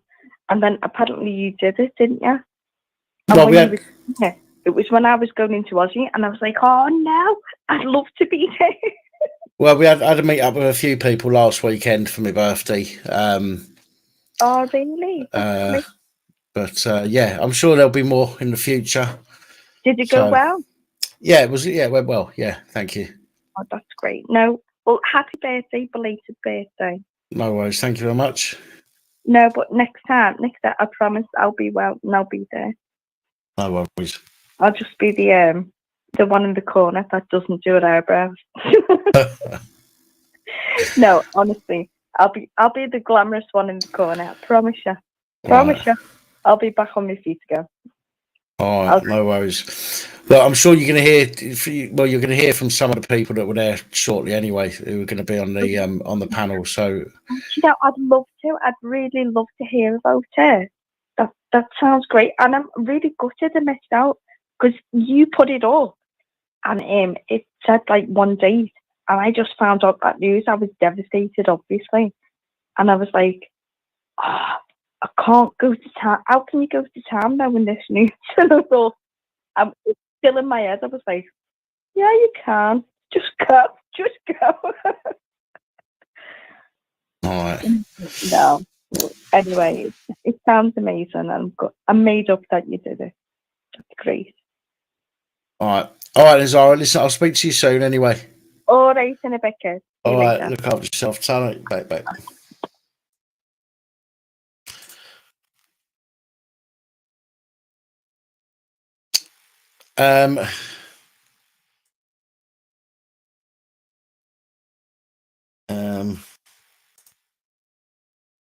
Oh, wrong button.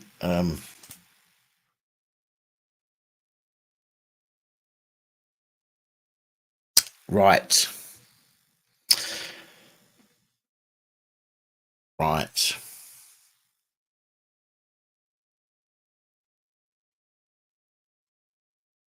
Copy the clipboard. Right, same rules as last time, folks. Same rules as last time. If you're coming onto the panel, I'm going to need to ask you to do something in the back of StreamYard. Nothing rude, don't worry. But you need to come on with your camera running so I can see who you are. And I will be asking you to do something like salute, stick your finger up, touch your left ear, or whatever it might be. Again, you've got to take into account the people that are trying to damage the channel. So if we haven't spoken before, or if we haven't spoken very often before, the chances are I'm going to be reluctant in bringing those people onto the stream at the moment. So the more active you are in the comment section over time, the more chance you've got of being brought onto the live stream. And again, this is simply to protect the channel, not to leave people out or to upset people, make them feel left out. It's simply for the fact that I need to protect the channel from certain people who want to damage it. Oh, wrong button. So there's that. Pin the message. Pronk. There we go. So, anybody want to come on and talk? Link in the top of the chat. Remember, I won't be able to let everybody on that comes into the chat. I will try and cycle through people. But again, if I've not seen you before, if we've not talked before, or if we've only talked very, very rarely, then the best thing to do is to not worry about trying to get on the StreamYard tonight, but get involved in the comments for the next few days or whatever, and maybe next Sunday we'll have spoken enough for me to feel a bit more comfortable bringing somebody on that I've not spoken to.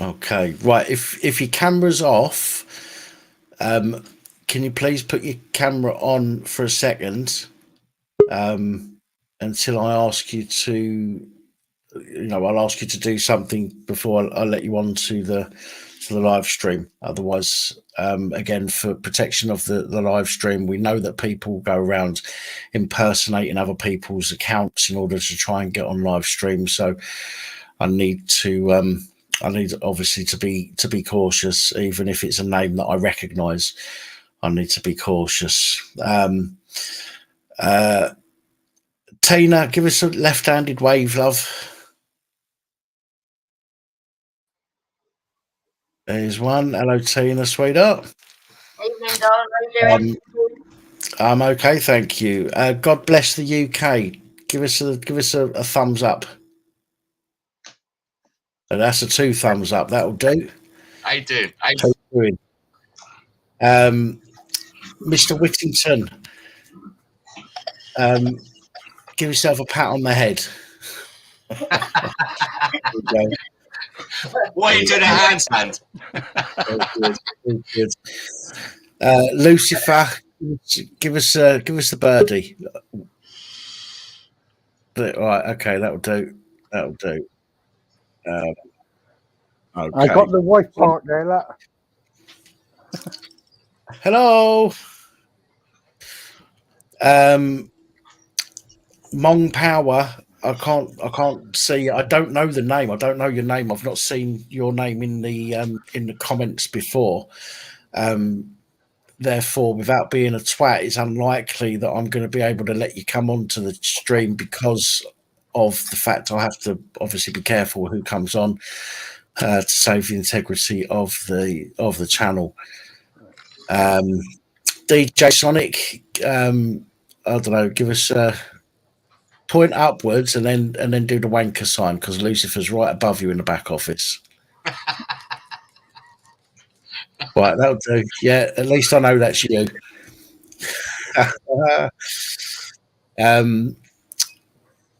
I thank you, Brian. Much appreciated for the fart cushion fund.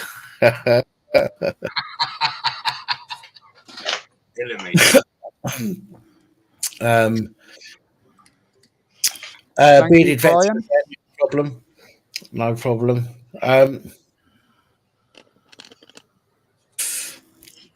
Right, I'm sorry. Right, there we go. Sorry, Mong Power, but obviously I can't let you in. So I was about to send you on your way out of the back of the chat room to make room for other people, but you left of your own accord. Bobby. So, right, I'll tell you what, Bobby, you've got because I know you never come on camera.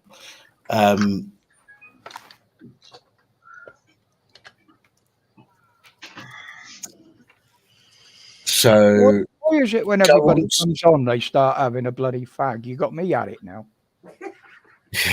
Go on to Discord, Bobby. Hang on. It's like And yawning. Once one person yawns, everybody follows them. Anyone want a pink mouse? Pink mouse. Send us a private message on Discord or something, and so I know it's you. Oh, bloody microphone. So Lucifer, Sonic, Roger. Thanks for joining us. Awesome to see you last weekend. Fucking amazing bloody time. Brilliant, mate. Absolutely whale of a time. Dan, 4.5 hours to drive home. I know. I saw. What have you got there? Oh, you got chocolate mice. They're nothing like they used to be, though. Yeah, that's the pink problem. one. I got a white one as well. They used to be well nicer than they are these days. I don't know what's Hang on. What name's on. Hey guys, you ain't got any teeth. I have no.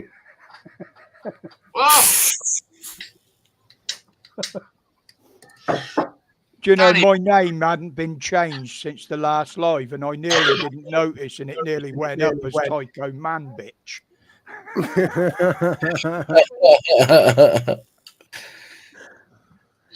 Danny, what was that all about at 4 o'clock in the morning the other night? Why did you come on at like 3, 4 o'clock in the morning while I'm steaming and I had to jump in? Do you remember? Yeah, this? It's about 4 nights ago. No, last weekend, wasn't it? It was the night everybody arrived for the party at yours, wasn't it? What, 3 of them? that was the Friday, wasn't it? That was the Friday night. Yeah. Friday night, Saturday morning. Yeah, Friday night, Saturday morning. Yeah, with Lucifer, Sonic, and Josie Wales, and Lost Souls Paranormal. I'm too scared to play back what we did that night. I can't remember what was done that night. All I do remember is Josie Wales making me drinks with about 8 inches of brandy and about half an inch of Coke in it. That's all I remember. I've done about half a litre of Spanish brandy on top of the kettles I'd already drunk. But I couldn't resist jumping in and saying hello to you because I haven't seen you for a while. I was the only one that called in, remember? But I was, by the way, guys, anyone that plays it back, I was fucking fucked just as much as Danny, but we're having a laugh. Who cares? Listen, I know I don't do anything too bad on my live streams, even when I've had a drink. So, which is why I leave them up. Yeah. If I was that bad a person when I've had a drink, it'd soon be taken down. I can assure you. But no, we've got to have a laugh, haven't we? At the end of the day, even at our own expense. If we can't laugh at ourselves, then we're going to live very boring and hateful lives. And I can't be doing with all that stuff. Yeah, life, because if you don't, it will take the piss out of you. Yeah, I think it's about 5 o'clock in the morning we finished the stream. I haven't done that for a while since lockdown. Oh, we do it nearly every bloody week on here. What's wrong with you? Right. Sorry, Bobby. I just found. Don't worry about it. Can I get one thing straight, Dan? Go on. Technically, I'm not a Scouser, and technically, I'm not even an Englishman. So, right, okay. I was born in France, so there's been a few comments saying Scousers. I'm technically not a Scouser. You are a Scouser. What are you on about? Right. I think people assume based on obviously the accent and stuff like that, didn't they? So I came over to Liverpool when I was 9 months old. Right. I've been here most of my life, but technically I'm a Frenchman. A what? A Frenchman. I was born in France. Ah, oui, oui. Oui, yeah. I could take that down so many routes about Calais and getting to Dover and getting a house. You can say what you like about this. I was only born there. DJ Sonic is a Scotsman, but he can't drink like one. Hello, Welshie. How you doing? Welshie, my man. 100% crinkle. You didn't make me drink the brandy. You just poured it for me. My choice to glug it down. You're absolutely right. It was. Even after I saw how much he was pouring in there as well. That was.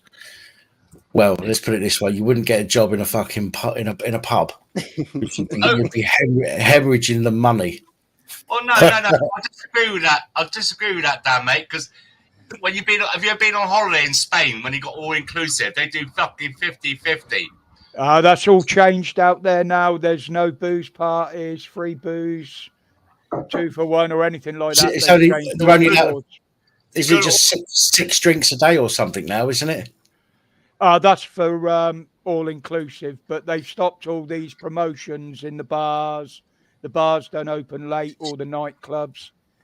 Any bar that's caught promoting alcohol promotions, like, giving it away in the street and that they get fined. You know why that is, don't you? Because if they give all that alcohol out, when you go for a piss in the sea, it's €600 fine. Yeah. It's how the fuck how's anybody going to know if you pissed in the sea?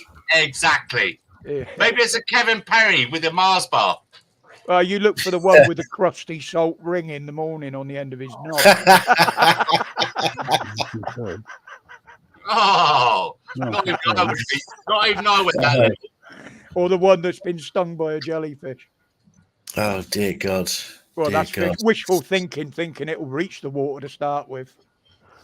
Well, no, the whole idea of it is just messed up. I mean, how can they fucking enforce some of the stuff these people are coming out with? Is just beyond me. TC, Dan? TC, not today. I haven't. No, I messaged him yesterday. I messaged him and asked him to dig out a ruling for me, but I've not heard from him since. Has anybody else, Tiff, Sonic, have you heard from TC? I've not heard anything from him. What about Josie and Josie, Nikki, or Lost Souls? Have you heard from him at all?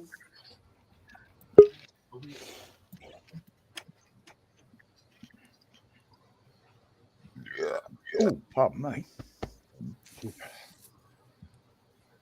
I'm not sure they have. No, I'm not speaking that. The last time I heard was sick, Bonnie. Birthday boy, I need you to put your camera on for a minute so I can see you. I don't know who you are. You're not. The name Birthday Boy is not one from the chat, so I don't know who you are, and I can't unfortunately let people on whose name I don't know, simply because, as I've said before, I've got to protect the channel. Well, the chat's in subscriber mode only, isn't it? So it is, but it's. But he might have just subscribed tonight. You don't know, do you? There are people. You've only got to be subscribed for X amount of time before you can comment. Yeah, some Yanks learnt that the other night. They had a panel on there on a live stream, and Crinkle popped up in it. Hey, Roger, what channel was that? I can't remember the name of it. I just come across it and I saw his name in the thumbnail. I saw his picture. I thought, I got to look into this. They absolutely mullered him. Jesus. Just see it in my monitor. They seek him here, they seek him there. They're Crinkle everywhere. I'll try to remember the channel because I spend a lot of time stateside. I will. When I get time, I'll go back through my history. But at the moment, I'm gearing up to go on holiday at the end of the week. So. I wonder if they'd a kick Crinkle Fund as well then. Oh, I'm going to try over the next 2 weeks, Dan, because we're up there for the next 2 Sundays. Right. If the Wi-Fi's reliable enough, I'm going to try and jump on a live with you from outside the cottage where we're staying. It's at like 50 yards from the beach. All right, cool. And if I can run the cables out and that, because I've got to run it through the computer. I can't do it on my phone. Well, this is why I carry the my portable Wi-Fi thing with me when I go out. Yeah, I never ever connect. The only time my phone's one that gets connected to the internet is my channel phone, and that is literally only to get email alerts and WhatsApp messages. Other than that, I don't connect to the internet with them at all. Rob, buy Skylark. You get internet and all sorts on it. Mate, I have enough trouble sending bloody texts on a mobile. I'm getting on a live. But yeah, I'm because the electric cables and that will reach out to the front of the cottage. Right. And we've got a little table there that I can sit it on, so it'll be live from outside, hopefully. Cool. No, it'd be nice to see it. It'd be nice to see. As long as the lights don't track too many flies, because don't forget it is a working farm as well. True. No shit. Oh, loads of it. Yeah, so I know. I'm taking the piss. We woke up last year and literally 10 meters from the front door, there's a guy got a sheep in a frame upside down with his clippers out. I thought, hello, breakfast has arrived. Dan, can I put something to the panel and also the chat members, please? Of course. Go on. Okay. I've been doing some research for months now on Section 17 welfare checks and 17A. We've got a mental health group quite large looking into this, and we are going to be writing to Parliament on the abuse of powers. We all know what the police do. A welfare check is supposed to be for someone who's in imminent danger of life or limb. Section 17A is if somebody is a psychiatric patient on license, where they can rearrest you and withdraw your license to stay in public. So there's an upward spiral of other agencies using them just to gain entry, and that is social services, local councils, GP surgeries, etc. And they're misusing both of those to cause alarm and distress to the person with a mental health issue. Now, we know the police in some cases will break in without justification. We know they will basically handcuff the patient, take them either to the cell or to the hospital. It is being abused to a very high level right across the United Kingdom at the moment, which is a worry for those who are very poorly. The last thing you need is to be brutalised and removed from your place of safety.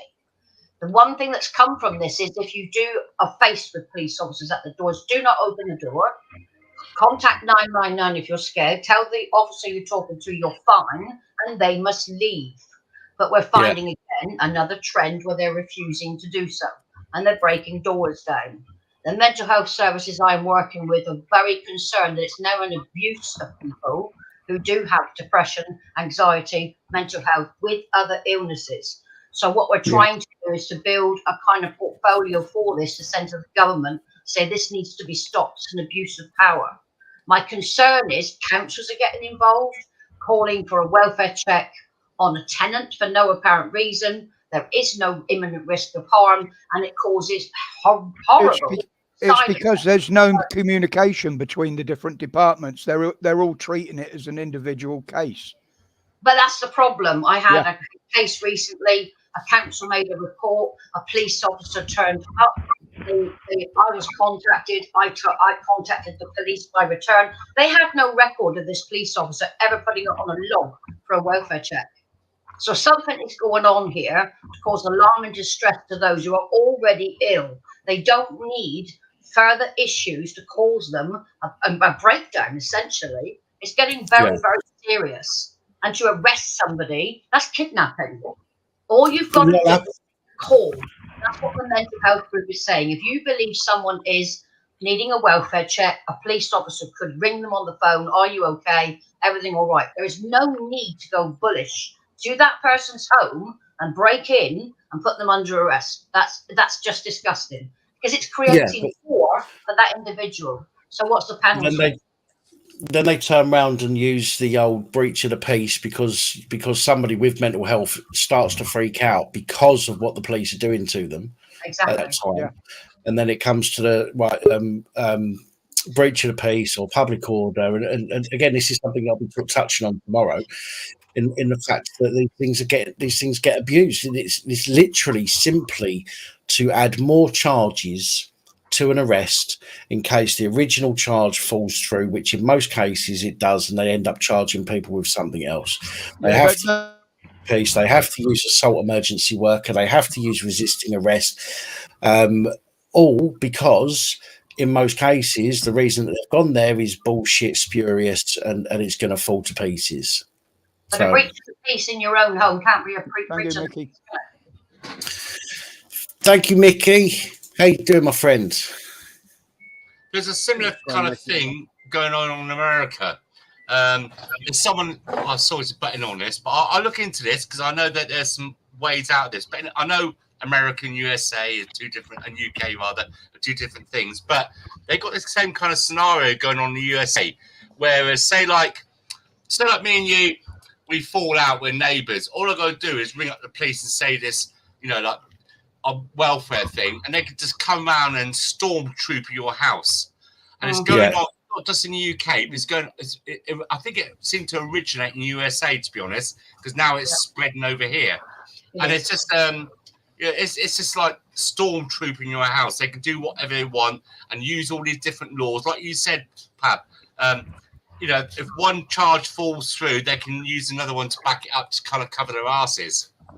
Yeah, and they do. It's absolutely right. It's happening all over the place, and again, it doesn't seem to matter what they turn up for. As you say, somebody can phone up and say welfare check, and they'll go. But it's again, this boils back to the whole point of the police. I mean, I've watched videos on YouTube about phone calls in America. Okay, like I've seen a video of a bloke holding a sign outside a school. And parents were phoning the police, and it wasn't anything. It wasn't anything bad per se on the sign, but the way it was written, it was like one of these funny T-shirts, where it's a play on words. And people were phoning the police and saying, "Oh, there's a bloke out here with a board and it says X, Y, Z." And the police actually turn around and say, "Well, there's nothing we can do about it because he's got freedom of speech. Until he actually steps over the line into doing something else, then we can't touch him." And that's it. And they're telling people that they can't help them. Whereas here, what they do is somebody phones up and goes, "Oh, somebody's upset my fee-fees." And the police are like, "Right, okay, we'll send the armed fucking police round and the dogs, the dog unit and everything else." Yeah. And it's ridiculous. It's absolutely ridiculous. They need to get back to they moan about not having resources. It's because they're spunking all their resources up the wall on things that they do not need to get involved with. People phone them, then the call handlers. Do you remember that one when they were called out to an autistic kid? He was having a bit of an episode. And the police pulled up, blues and twos, tyres squealing. The lad sat on the curb talking to a counsellor. He hands over a toy bus and the bloody police shoot him. How the hell is that helping people? No. Where was it in the UK? Jesus. It's Say again. That wasn't in the UK, was it? No. This was in the States. It was a little while back. But it's hard to understand why they can call it a welfare check when some of these people suffer horrible injuries by being dragged to the floor, handcuffed, taken to a cell, strip search. For what? They're supposed to be helping these people, not harming them. Yeah. You should be giving these people a phone call from a medical professional, from an ambulance service or whatever, and asking if they're okay. If they say they're fine, they're just a little bit upset, they're not causing any issues. But it's the fact that councils are now abusing it on their tenants. They're lying to the police and getting the police to go round really hard and heavy on council tenants. You've got to stop. It's just not acceptable in society. You can't. You are a complainer to the council and you keep on putting in complaints. They'll make out that it's a health check. But Yeah. we're allowing that to happen. We're allowing this to happen. That if we stop this and say that's wrong, it would stop because people like these snowflakes and all that other crap allow this to happen. It's basically down to the fact never open the door to the police, and if you are concerned they're going to break the door down, phone 999, tell them you're under no risk, you're not under mental health, you're just a little bit down, you've not caused any issues or noise, somebody's made a call and it's untrue, you want them to leave. I've seen that done on a video. They've left. They've walked away by the order of the police. I've actually had it done while I've been live with the police officer. Get them to move away from the property now. It is not a welfare check. They get regular welfare checks from their carers. So please leave the property now and get your foot out the door. And they've turned around. You have no right to be here. They need to be asking questions on the phone as well. When somebody phones up with a concern about somebody, the police, personally, I think the police, if it's a welfare check, the police have got enough people in their call centre to be able to have one or two that are mentally health trained, and say, right, we've got a concern for welfare. We'll patch you through to somebody else. They go through to somebody who's a genuine medical professional in that field who asks some questions and determines independently whether somebody needs a visit or not. And then if the visit I was just going to say that if the money they started wasting on other stupid projects, they could employ a group of mental health professionals that should accompany them on these calls. Yeah. And give on-the-spot decisions. Well, Roger, they're spending hundreds of £1,000s of taxpayers' money on changing the cars through the rainbow, but gay rights and all that. New computer systems that don't work. Plenty of money for operations, but none of money for. I'll tell you what's most important is there's no mental. I've got a child with mental health issues. And we've been waiting 3 years. Apparently, after the lockdown, we've got to wait another 3 years. By the time she's going to be 16, I mean, I'll tell you what, my biggest concern is at the moment, the amount of money polyfiller is going up. She's smashing walls in. And I've had to go buy some more polyfiller today. It's gone up by £3. But the mental health, we got plenty of billions to send out. I don't want to take it down this road, but it makes me fucking angry that we got so many billions to send out to every other country, get us into wars, but no money for fixing the things in England. And I'll tell you what it's like. It's like, say if you curb your car and your tracking's out. Your tyre's going to last 100 miles. 200 miles at most, because it's going to wear out and it's going to, because the tracking's out. And that's what the NHS is like. They're not fixing a problem. I'll tell you what, you can see it now. It's coming back to bite us in the arse. Like a father can just pop up the road to go get some milk from the local co-op or Tesco.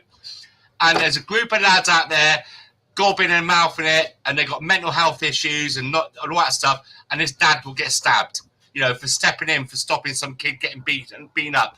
Do you understand where I'm going with this? I said this in a video the other day about the national health. It's in crisis. There's millions and millions waiting for treatment. What's their advertising campaign? Oh, you could have this. Come and get scanned for that and this. Oh, this could be on the way. Come and get jabbed for this. They're constantly adding millions to the queue. Even people that don't need it. They said we might have it. We better go and get checked. I think the police, Hello, Angela. I think the police and other services have forgot what the word welfare means. It's to protect, to ensure their safety, not to act in a violent manner.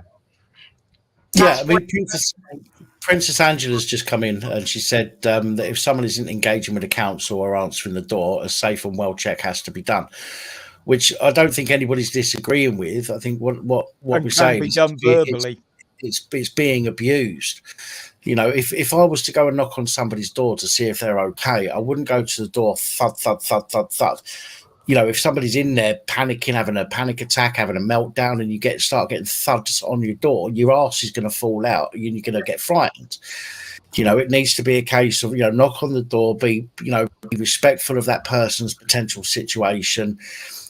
call them through the letterbox if you need be in a calm and a calm and relaxed voice rather than screaming at people through the letterbox, which is what we tend to see in a lot of cases. And that's the nail on the head. They've got no respect. Look at it this way, right? If they haven't got no respect for somebody that has gone out, put their life on the line, served our country, and they come back with PTSD from the vile things they've seen in acting in war, they can't even look after them. They'd rather see them sleep in a bush or a street unless some fuckers come over from Calais and give them a 4-star hotel. What fucking chance have we got? Exactly. I'm sorry, it is what it is. I agree with you, mate, honestly, but I also agree with Angela. But what's engaging with the council? I've seen my tenancy officer has seen me twice in 40 years. So are they going to knock on my door? 40 years, I've seen one twice. I understand the council's got a directive, but they shouldn't be making these calls. They should be ringing the person and having a conversation on the phone before they take any alternative action. Yeah. I mean, where's the city of sanctuary for our people here in this country that need it, that have spent all their lives paying into the system, and then when they fall, we're supposed to have a safety net. The safety net is not for us anymore. I'm not going no. Oh, bless the UK. How many soldiers, ex-army fellas are on the streets? There's thousands. It's disgusting. They don't give a rat's ass. I agree with what you're saying. All they're doing is, we're helping the people from a different country. So what? Now, people go to France from Syria, whatever, they come from refugees. The difference between refugees and asylum seekers, they're two separate things. The law states that it's the first port, the safe port you come to, you've got to stay. But even the French are letting them come over here. We should look after our own first before we look after anybody else. We should be boycotting France, because the French, right? I mean, look, I'm not being horrible, but they've had untold billions off us, and they just fucking send them over. Off all you like. Well, don't forget, go to your local Tesco's tomorrow and boycott Camembert. And also as well, big up, Brian. Thank you, mate. Like BMW or other people like flagging the gay rights and all that, but the World Cup since Qatar, the worst human rights people, the worst human rights ever are the Qatars do. But we're sending fucking people over to where'd we send the people over to? Rwanda. It's a coloured country. And people still up in arms about, that's it, blah, blah, blah. The European has been doing that for years, sending people over to there. And the last lot that was sent to Rwanda were shipped off out of Rwanda within an hour of landing there to some other godforsaken place. Oh, who was shipped, Roger? Who was shipped to Rwanda from the UK? Because no one's been shipped. It wasn't. I don't think it was from the UK. It was quite a few years ago. And they had so many sent to Rwanda, and within an hour or so of landing, they were put in buses and shipped out into some other countries. That's the UN, Roger. And now they all say, yes, it was. Yes, Bob. Yes, you're right, Bobby. It was. I remember the story now. It was the UN that did it, that sent them there. I can't remember what conflict it was from, though. Sorry, guys, I just want to respond to a question in the comments. Dave 157. Would I know if the police are allowed to take your car registration even if you ain't done nothing wrong? They can. They can take registration number simply because they've got the right to check. Even they don't even have to stop you. They can stop you under 163, and they can use section 164 or 165 to get you information. But they can just grab your registration number, and they can run a check on it if they want to make sure it's taxed and MOT'd. If it's parked on a highway. Specifically, if you're in a private car park, then they shouldn't really be able to do that, but they do. If you're on a public road, if you parked up in a public car park or something like that, then the police do have the right to take your registration number and to check it for even if you've done nothing wrong. It's part, it sort of falls under, I think, the Road Traffic Act, where they can check your details. They don't need a reason to check your details. They can just check them anytime they want under the Road Traffic Act, and I think that would fall underneath that. And PNC, I believe. Yeah. Sorry, let me just also say thank you to Brian. Sorry, Brian, my apologies. I didn't see it. I was waiting to answer that question. Anyway, sorry guys, carry on. Sorry about that. Right, can I just share one with you there, Dan, about that? The DVLA has breached the law over sharing drivers' details. Apparently, the DVLA has breached data protection laws in the way it is passed on motorist personal details to private parking firms in the UK. The UK Stock has ruled it can now potentially face compensation for motorists as a result. So they have been giving private details of drivers to car parking companies. So they're being This would be obviously. So this would be obviously if they catch a car parked somewhere, and or if you drive out of somewhere and you haven't paid your parking, private company can get in touch with the DVLA, and the Black Belt Barrister spoke about this as well. They can get in touch with the DVLA and request the details of the vehicle and the vehicle's owner. So that's what that would be under. So they've been acting illegally for donkey's years then, because they've been, for as long as there's been paid car parking, and people not paying, or people staying 10 minutes longer than they've paid for, and they're getting their details from the DVLA. Yeah, but Dan, is that due to after? Is that prior, or is that after this GDRP rules? No, it should. Excuse me. I would imagine it's the same before. The DVLA were giving out. You shouldn't giving out personal information even before GDPR. GDPR is. And I think you'll find that they do pay for that service as well. You have to pay to get the details. They do, Roger. Yeah. They do. I think it used to be £3 for every. Yeah. Number used to get. So I used to be a debt collector, and I used to do that over. Used to sit in the car or the van. Used to phone them up, because then we say to the person at the door, "Well, we're going to take your car if you don't pay your bill." They're now facing a heavy fine for indeed collection. Well, it's not actually a parking fine, is it? It's a charge. Yeah, but they've said that they're not allowed to give out someone's details. No, it's civil as well, isn't it? Yes, it is. Yes.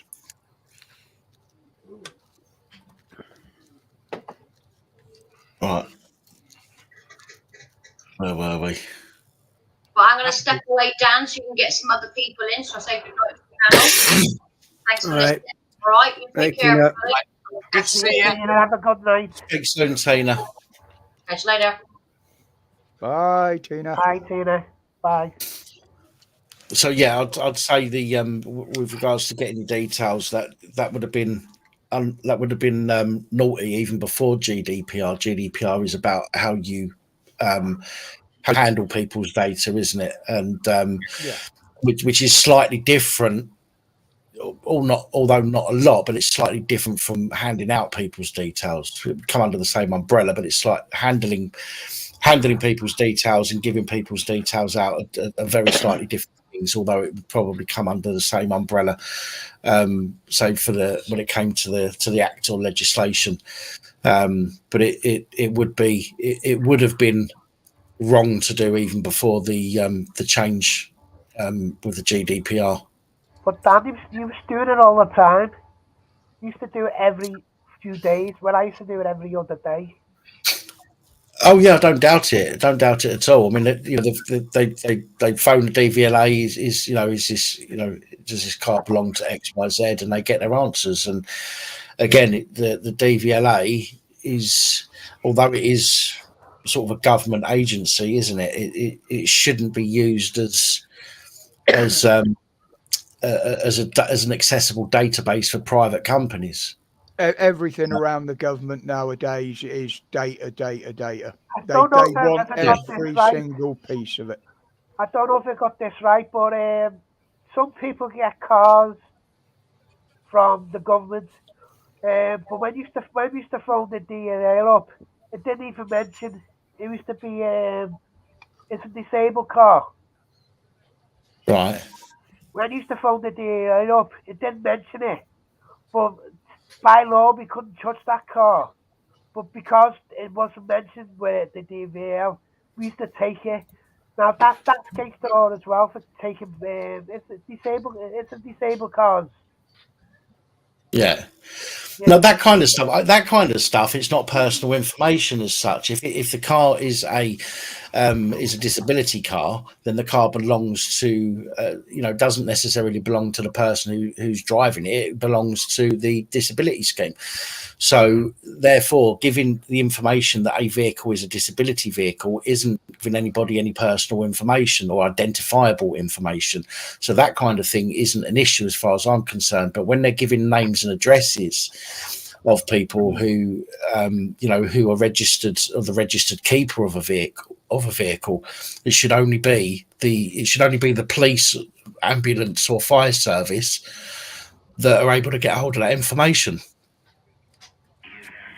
Yeah, there was one a while back, over a year ago, where the bailiffs turned up to seize a bloke's car, but the car they seized was actually belonged to the person who looked after him, and she had the disabled badge on his behalf. The car didn't even belong to him, but they lifted it off the drive. Really? Ooh. Yeah. I mean, this GDR is a double-edged sword. That happens all the time. That's what happens all the time. If Yeah. the car's parked on a driveway, a bailiff or a debt collector would take it because that's leverage. Yeah. It's a double-edged sword because, like Dan, before this GDRP, could we request footage of the dash of the police officer's camera? You remember, like now they got the cameras and you can request the footage. Freedom of information, yeah. Yeah, well, we was able to do that. We was able to do that previously as well. It's just that the same as now. Nothing's really changed in respect to that. They still have to hide any identifiable information about anybody else that is within that footage. But if you notice, you'll see that people's faces are blurred out, but they won't blur out registration numbers of cars that drive by.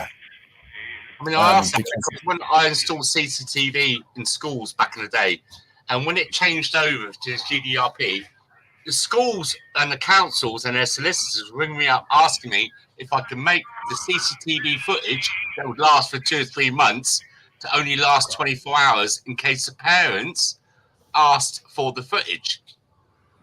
Right. Bizarre. And that you know is... Because if a kid fell over in school or another kid knocked him over, they can claim, because that's one of the biggest things as well, compensation against schools.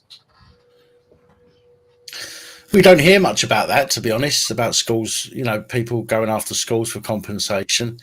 Oh, it's a big thing. It's a big thing. You would not know. It's not as big as the NHS, but it's a big thing. Yeah. What's that? That's coming, Bobby. We've got some noise coming through your microphone? Got a bit of a shanty going on there, hasn't he? Going on.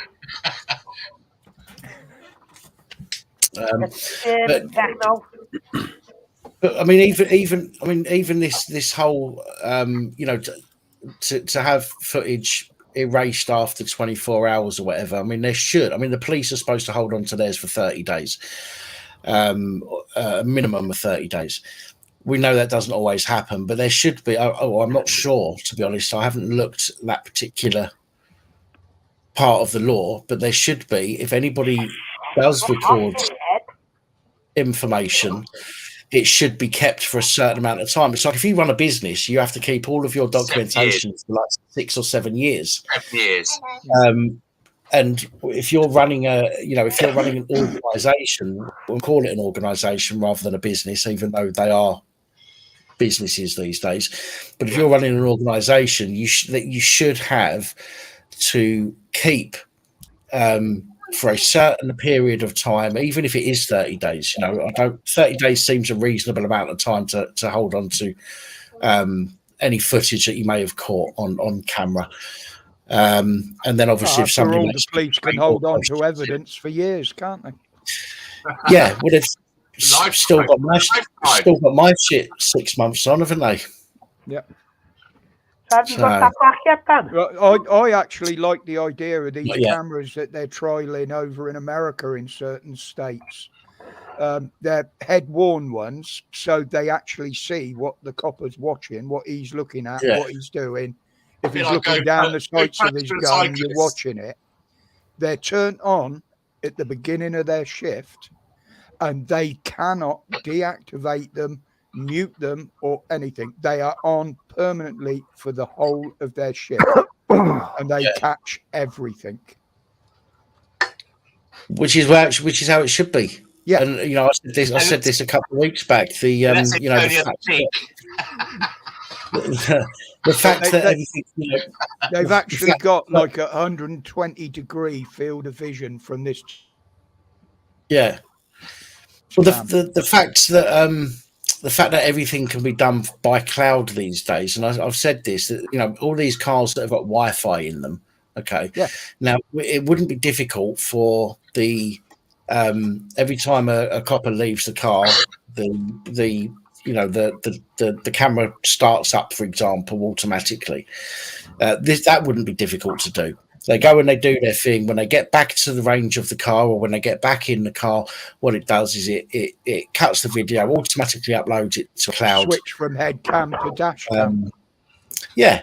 I mean, look at all the things people can do with technology these days, and you're telling me that they can't implement something like that? It's bollocks. They can, they just don't want to, because it means they're in the shit all the time.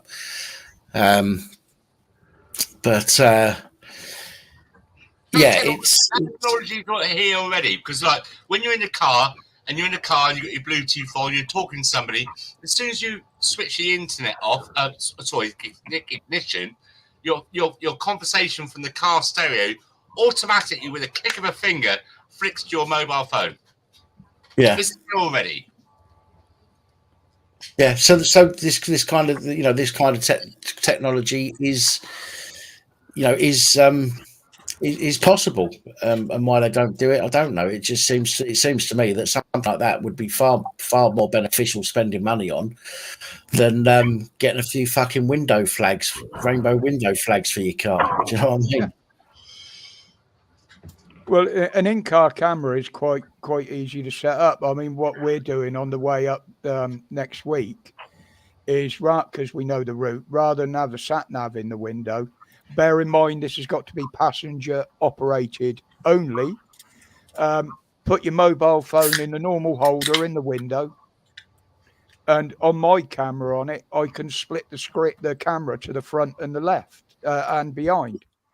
So it's placed on the windscreen. The front camera is looking out the front.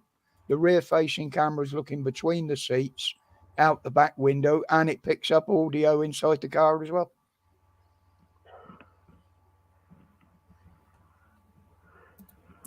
Yeah, but as I say, they're far too interested in spending money on things that don't need to be spent on. Again, this is and they're all complaining they've got no money, but yeah, they're spending their money on things like a fleet of electric cars or charging ports, or waste of time investigations into Westminster. Yeah, or paying out nearly £1 million in compensation to somebody because there's to one of the employees, because she's a woman and she was told that because she's a woman she can't work with another woman on shift, she's to work with a bloke. I mean, I don't see anything wrong with that. I think it makes sense if you're two women on your own and you come up against 3, 4, 5, 6 blokes, you need a bloke there. I'm not being sexist, but you need a bloke there, because a lot of blokes are just not going to take a woman seriously. So you need to be able to cover all your bases. Oh, it was like that when you covered where that guy was just throwing them 2 WPCs right round like rag dolls.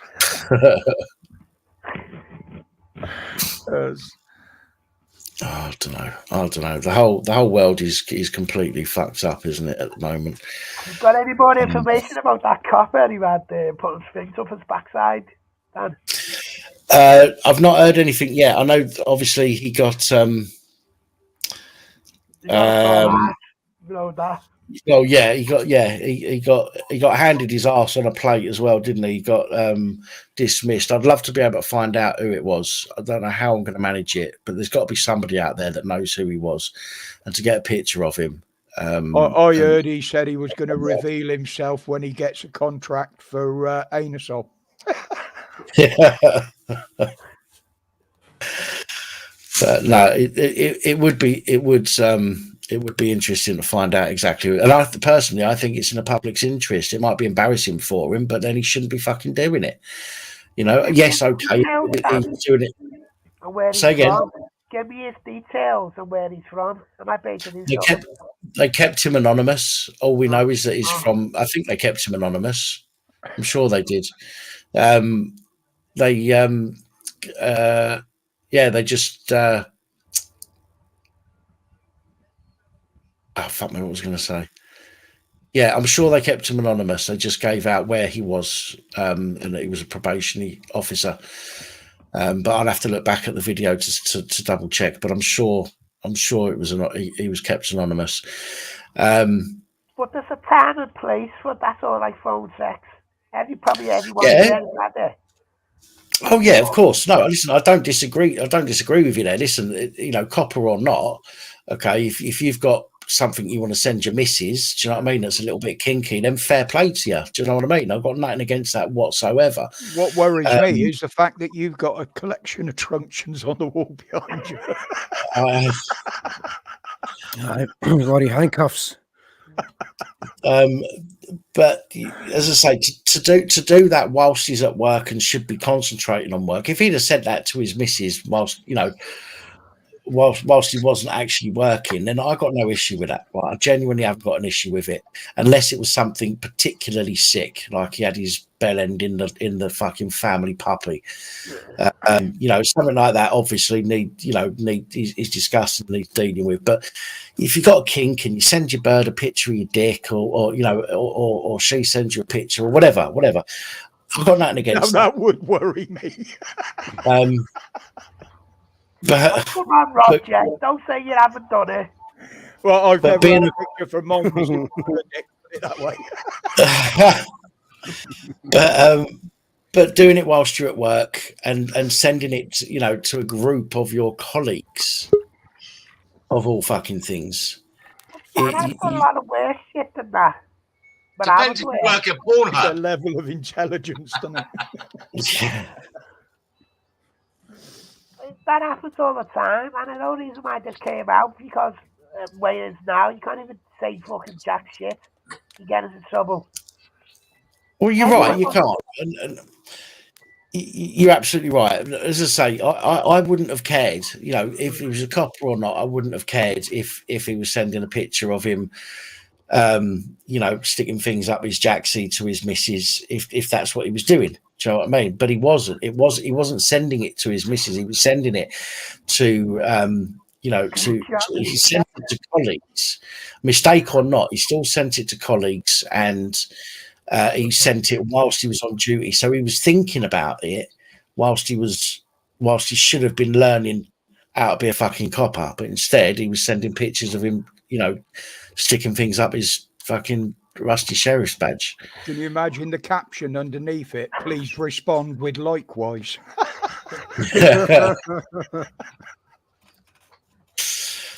So we've got a friend here, PSNI abusing their powers. We're going to bring you in. Where's Jamie? Well, Jamie. Put your mic, put your other channel down, PSNI. You're getting feedback. Testing 1, 2, 3. Echo, echo, echo. I'm not on acid. Never mind. Yeah, where's Jamie these days? Give him a text, Dan. Get him in. What's his fucking surname? Jamie. Don't fuck with me, you old Bill. Why can't I remember his surname? Civil disobedience. Jamie, Yeah, I can't remember his surname now.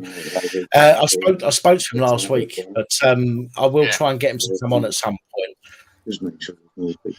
The dynamic duo. You two were like the two Ronnies. You need to get back together again.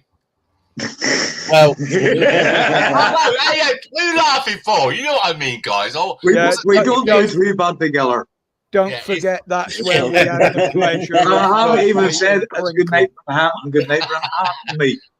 I love Jamie. He's a good geezer. He's a stand-up bloke. He's a boys. Yeah. Man's man. Hey, how you doing, PSNI abusing their powers? How you doing?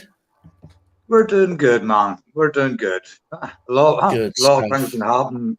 I don't know where you've all seen the spotlight there a few weeks back there or not, or did you get a chance to look at that? Did I see that or not? I can't remember if I've watched the whole thing or not. I know I've seen some of it. I can't remember. It was one about Coleraine Police Station during COVID there. The police are actually taking sleeping bags and camping beds and while they're on duty and not patrolling nothing, just come back into the station and sleeping and doing a lot of other things. They're trying to I'm not sure where they're actually investigating or not, but no doubt in this country it'll be overlooked like everything else. As per usual. Well, I'll tell you what, boys. If you've got anything from over there that you want to report on, if you want to film a report and send it to me, and I'll stick it on the channel and link back to you guys. It helped me a little bit, but if you guys want to cover like the Irish side of things. That's actually been something what I have been discussing with Darrell about here the past lot of weeks. I'm hoping to get a laptop here in the next lot of weeks and get something done like that there with a report and a few other things, try and do things right for you. And send across to you that way, Danny. I have a few videos for you, so they. Right, okay. Sorry, folks. Just to introduce ourselves again. I'm Paul McCrory. This is my son here, Darrell Linus. Well, we run a PSNA group here in Northern Ireland, abusing the powers. Someone also want to say, someone has always played my mind here, if you don't mind me saying, Danny. I don't want people thinking I was a copycat doing this. And I didn't even know about you, I'll be honest with you. The reasons why I started this group here in Northern Ireland was now 5 years of harassment on my two lads. Mm-hmm. That's the reason why I started the group. Nathan and Darrell were getting harassed for 3 years before that. And for 5 months, I hadn't had about starting that group and what to call it. Now, I knew nothing about yourselves, sir. I'll be honest with you, until Nathan contacted you. I was actually myself like told my dad about it. It's all good. But no, I mean, listen, we can help each other out. Do you know what I mean? And 100%. You know, as we do, you know, we have done it. You know what I mean? And you've sent me stuff, and I've helped you a bit out and whatnot. And but I think it would be really handy if one of you or any of you can get on, you know, behind a camera or in front of a camera, and report on some of the stories over there and send me the video, and I'll stick it up on the channel with a link back to your group, obviously, and we can help each other that way out. If you call it Pat the Irish Arm. So. But yeah, I mean that would help me out loads as well. Which to be selfish, that thinking of it selfishly, because it does take a lot of time. If you don't mind, I will be contacting you private because of something really interesting to talk to you about private. No problem. I would definitely Somebody you were maybe wanting a while back from one of our other conversations that you would love to talk to, and I may have one or two for you. People do not what you could talk to, and I'll be grateful. Getting out just to you as well, I think. No worries. Yeah, of course we can have a chat. There's a few things like sort of this here is just. I think you've been waiting a long time for this as much as myself. Well, it's yeah. Things there's so much going on. Everybody's talking about your accent in the comments. I think you're leaving snail trails everywhere at the moment. As you do, man. You have to. Your accent. Oh, sod it, my nappy's leaking again. You know something? I actually kept the live chat up here to read it, but since it's come on cam, I haven't really looked at it. There's just have a little scroll back. Let's see. Pop and NI pop.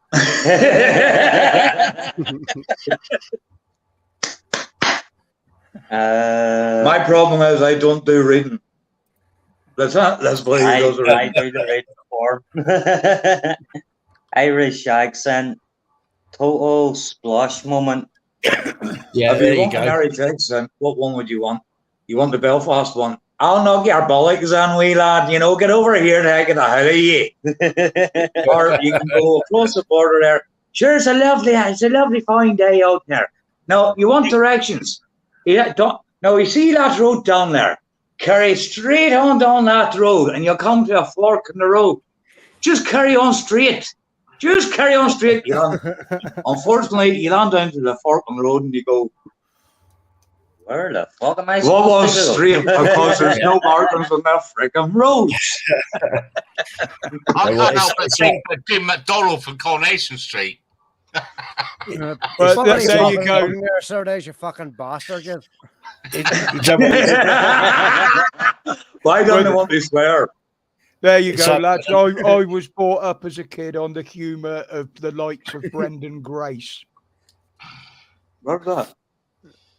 You're an Irishman and you've never heard of Brendan Grace. Brendan Grace. No, that depends on what part of Ireland. That's like me asking you here. Do you know my wee mucker there lives up in Leeds or down in Birmingham? By the name of Seamus. He was one of the old singers that turned comedian, and he was a right laugh.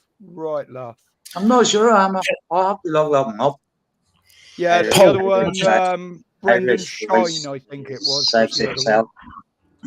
Right, it depends what one's sexy as hell. No, that one there. We'll come over there. And you'll know all about it if we come together. But bear in mind, I have got records by the Wolf Tones as well. No, listen to me. Sorry, Danny.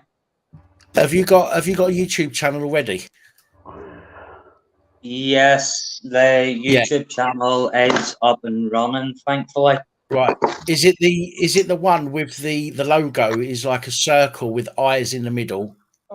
Yeah. Yes, that's the one. Yes. Yeah.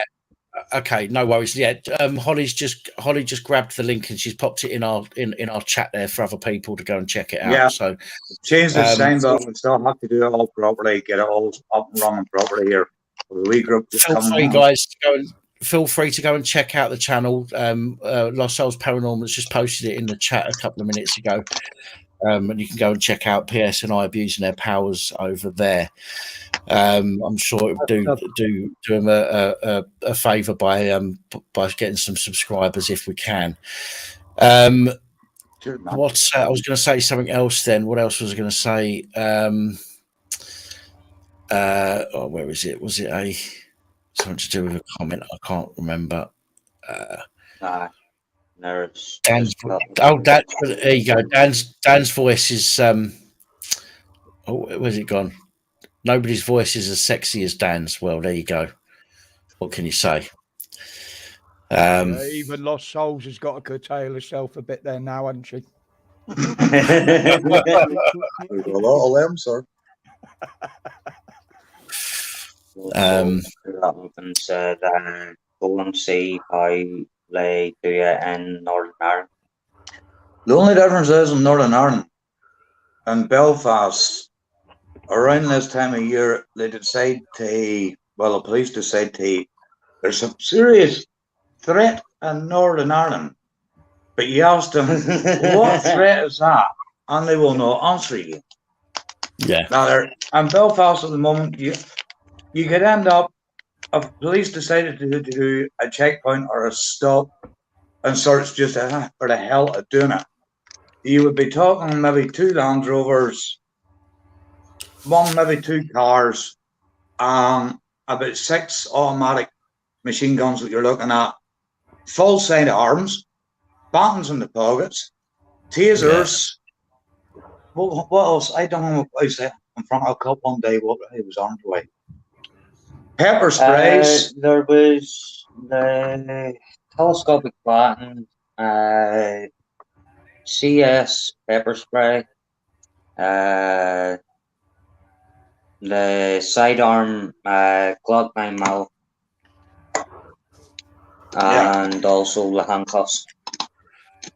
Obviously, we know things were bad over there at one point, but there's you know, it's nowhere near what it used to be like. Nowhere near, and they're still hanging on to you know, the powers that they were given when it was bad, and as always abusing it. You know, I've done a couple of videos myself. I've done that video. Yes, mate, go on.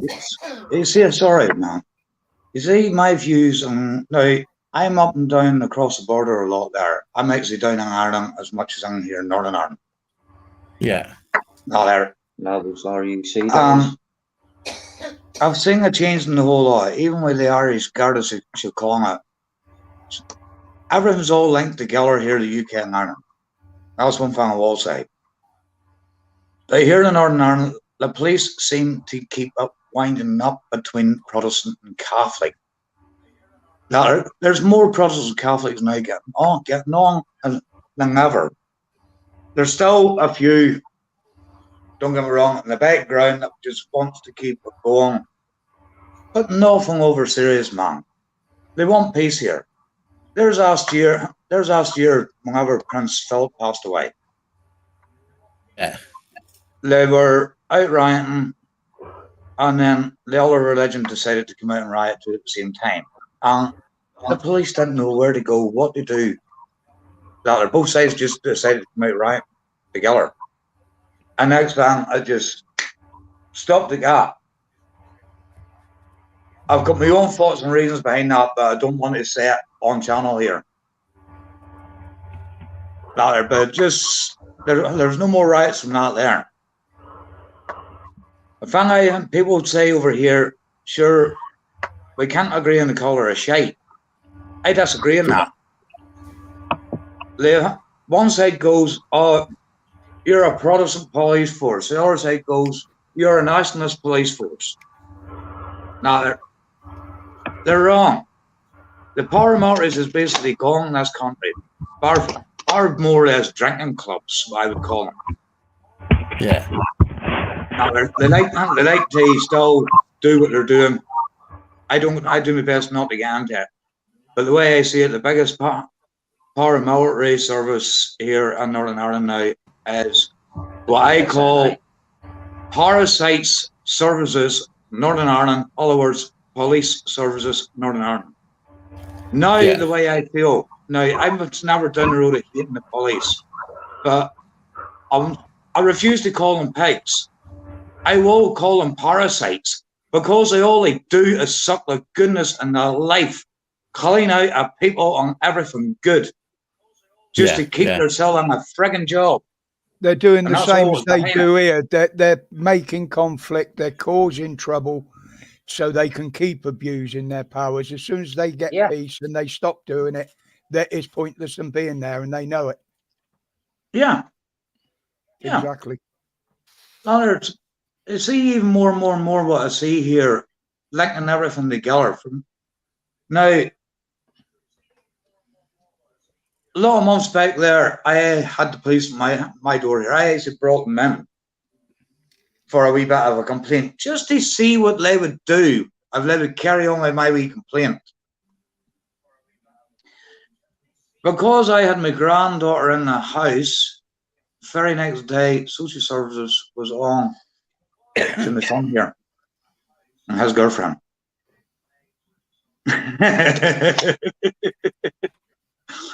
The whole lot of the systems aren't much corrupt, linked together in the matrix system, I call it. It is unreal. And all I can say is, I wish to God the whole country, here, across the border in Ireland, in the mainland, the whole lot, the fuel, everything, the prices, everything, you just need to bring the whole country to a standstill. Everything. Yeah. And that's the only way it's going to work. And you had a very, very harsh lockdown over there as well, didn't you? Me, I never had a lockdown at all, Mother. I'm a lorry driver. Where was I? I was driving back for to Mansfield. No, I was on a boat every night. I've got relatives over in Sligo, and they kept me abreast of That's cross border. I'm down through Sligo quite a lot there, so I'm at the minute. And there's bits down there still serious about the COVID and whatnot. I mean, I haven't been over there for years, but I do keep in touch with them. It's a nice area. I was actually down around Galway the other day there, and it's beautiful. And as far as I know, I'm the only one to have ridden down the steep side of Ben Bulben Mountain on a mountain bike as well.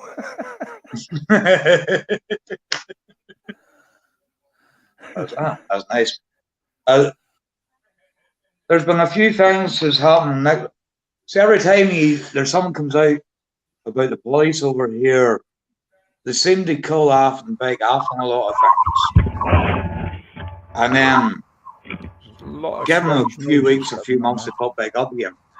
I don't know where, Donny, you seen the last one there, what I done with the police. There was a small parade here, as a housing estate parade there. They were collecting for money for a uniform. I don't like screaming anything with a band parade on where it was or Catholic, but where the policeman was parked in the car with two wheels clean up in the footpath. Whenever me and Darrell noticed him. Now Tesco's, I live next door to Tesco's here. We decided to come on out, stick the reporter badges on us, and go out and confront him. He had moved off the footpath to block oncoming traffic up towards the estate, but still allow the traffic to drive on down towards Tesco's down the roundabout to keep that traffic flowing. Yeah. We come out, he was no flashing lights, no warning to any other road users. There was no lights even on top of the car. I was streaming a live speaking to an audience more than night. I just was straight at it about no flashing lights. Next thing he shouts out at me, I'm allowed to, mate. Cut a long story short, I decided to approach him. Now, I want your number. Now, they're usual correct from me. So what did he do? Closed the window while he decided to stick it in the reverse and nearly reversed into our car. It was comical. Decided to drive around a walkway item and get out and abandon his car in the middle of the road, taking over, no warning lights to any other road users, and then decided to come at me under the road article 180. Now, I parked my car in Tesco's. Me and Darrell was on our feet. I'm not joking. If you've seen that movie, Gone in 60 Seconds, well, you know what? I top that to the fair. Gone in 30 seconds. I am not joking you. The way he actually timed that, 30 seconds from the second he approached me, he was hightailing it back into his car. I was funny. You know, some of them are learning, aren't they? Some of them are learning that you know some people just won't bow down to their shit. Not many to be fair, but some are learning, and they come across somebody and they try their best to intimidate you, and you show that you're not being intimidated, and then they know that they need to get the fuck out of there because they're going to be. They know more and more people are being aware of their rights. Yeah. And it's messing with their heads. They can't get their head around it that somebody in the general public knows more about their rights and the law than they bloody do who get paid to uphold it. Yeah. There was a few weeks before that, Darrell and Nathan, they were out just doing. We report across the road from the police, no bother, one policeman come over. He was content enough, walked away. I seen him streaming it live, so that was my cue, my beeline to make him move down. Nathan was recording, Darrell was streaming it live. And all I seen at that point was Mr. Attitude coming over with all three of his colleagues to approach Darrell Nathan. There's my number there. Justice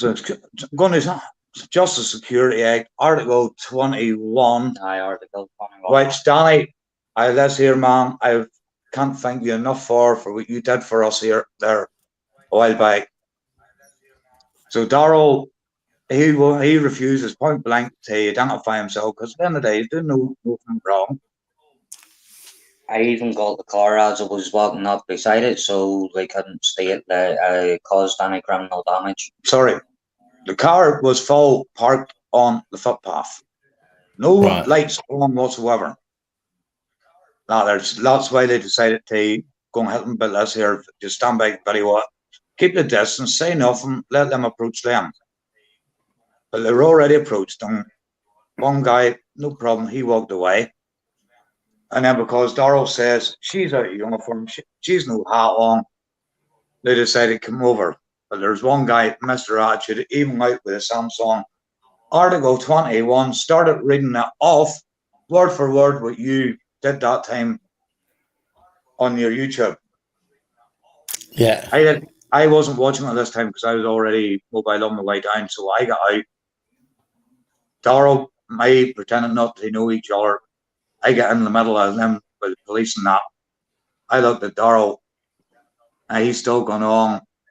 Am I suspect of a crime? They won't answer him. Usual. Because they were recording Wake up, Dan. their body cams. I'm awake. I'm awake. No, just for those of you that the noises coming from my mic. Yes. It's the bulges and the things making the water, so keep you like sounds. Paul. What Paul was saying a minute ago about what I've done is the Justice and Securities Act, section, what was it, 2021, was it? 21, yeah. 21. It's a bit like our section 44 that was being abused over here before they repealed section 44. It's basically a go-to. Let's face it, anybody that gets accused of anything terror related, their ass is going to fall out, right? And most people will just comply because of that, which is why the police loved using it. But over in Ireland, they've got the Justice and Securities Act. No, it was, sorry, Danny, sorry for interrupting you there. It was actually section 24.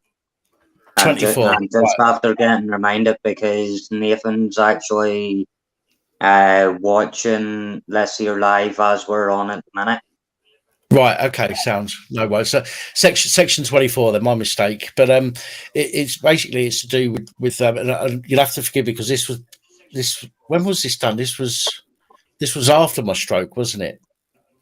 It's 6-7 months ago. I think so. Yeah. So it was after the stroke, but I am struggling to remember exactly, but without looking at the legislation again. But it's basically to do with the police having the right to sort of stop and search you and get your details off you.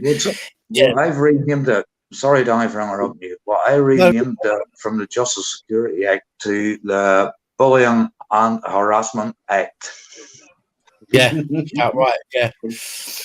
But it's to do with if the police and correct, fill me in if I miss something, or correct me if I'm wrong, guys. But with the fact that the police can search you if they believe that you've been involved with or like something terror, like if there's been a terror incident and they believe that you've been involved in that incident, to search for munitions and explosives and things like that. But again, they have to believe that you were part of that. But there has to be an incident in order for them to stop you under that. Yes, correct. Yeah, that's it. So what they was doing is they were just randomly stopping people under that act without any incident having occurred. Going through the legislation, looking at the way it was written, obviously I managed to work out that there is almost not clauses in there, but almost, well, basically reading it the way it's written says that the police need to have a belief that you've actually been involved in some kind of terror related incident. And I'm kind of paraphrasing here because I can't remember word for word. So but I have done a video. It is on my channel somewhere, but it's also on if you search police PSNI abusing their powers on Facebook, you'll be able to find the video in their Facebook group. You post a lot of them. Yeah. It's not a majorly in-depth video. I think it's about a 10-minute or so video I think I've done, but it sort of just breaks down the legislation for it. But that was absolutely perfect. Couldn't ask for anything better. With the likes of myself being dyslexic, there's yourself and there's Blake Bolt Barrister, and I can't get enough of you two guys. It's easier than reading, isn't it? It's easier than reading it. And again, this is one of the reasons why I like to do the videos, is because you can put it on and you can have your earphones in. You don't need to look at the video. You can just listen to it while you're doing stuff. And whereas if you're reading, you've got to sit down and take the time to actually read it, which takes time out of your day. And not everybody's got that time these days. And you see that night in particular, I get in between the police and Darrell and Nathan. Yeah. I turned around. I had you in my head the whole time. I took a breath before we went into them. I looked at Darrell. Do you mind if I interrupt you? He carried on with the police, and then he went, "Go ahead, sir." I just looked at a constable, which I was told his name was Fox by him, more or less. That's the way he likes to call himself. But you do realise that reading is the easiest way to let somebody control your thoughts. Yes, that's 100%. Yes. Yeah. There was a question on the chat there. What was better, the RUC or Parasite Service Northern Ireland?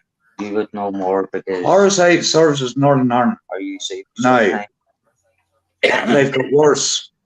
They brought over American cops to teach them how to repel people and do act like American cops. The RUC, there to do in one sense, where I grew up at. As well. Sorry? There was a lot of the Irish police went over there to do the training with the American riot police as well, or learn the techniques to bring back or something. Yeah, I remember seeing something about that. Quite a few years ago, actually. Yeah. Yeah. The RUC, now where I grew up at in the village, I grew up with RUC officers and that there lived there, and I ran about even with the children whenever I was a kid myself. So there's a bit of respect. I used to go over to the small police station as well as a kid, talk to him. I go, "Oh my, everybody." They were in one sense they were decent, but then I moved into Ballymena, into a town area. Cut a long story short, I wasn't there a long time. I was about 11 years old. A young lad by the name, and I'm going to say his name here, William Smith. The wee lad was only 12 years old, and there's a police sergeant, and I don't care what way they want to put it, word or whatever. Police sergeant murdered this lad, and the sergeant got away with it. It was put down to a hole in William's heart. But my brother Norman was about 12 and a half years old, and he gave evidence against the sergeant for that. Now, the sergeant got away with it, but Norman's life was made a hell completely after that. I watched, now, as a kid myself, I watched my mother sit over him, crying, breaking her heart. At one stage, she even thought about putting a pillow over Llewellyn's face to end his life because she knew what he was going to go through. He struggling for breaths of air, and I mean breathing like this. After taking beatings from 8 grown policemen with steel-toe caps on, leather army gloves with metal bits in here, their fist bits. Yeah. Now, let's start educating me and seeing me what I've seen. Norman ended up schizophrenic, split personality, self-harming, right down to cutting his own fingers off. And I mean people like this here. Slicing and whatnot. And please forgive me. No, I've seen a lot of things in my life. I watched it growing up, going visit my brothers in jail and whatnot, things like that. The police never left my older brothers alone. Norman and I even ended up in a mental hospital for a short period of time. I got out of it, and there's a policeman, motorbike policeman, got the hold of him down the railway tracks, handcuffed him behind his back, and beat the living daylights out of him again. End up, Norman, now bear in mind, we were not into religion, things like that there. Norman was real, he hit the police. Now, Norman ended up strong. He could actually beat up to 9 policemen. It actually took 12 policemen to put Norman down. Right. However, he was full, gone in the head, straight at him.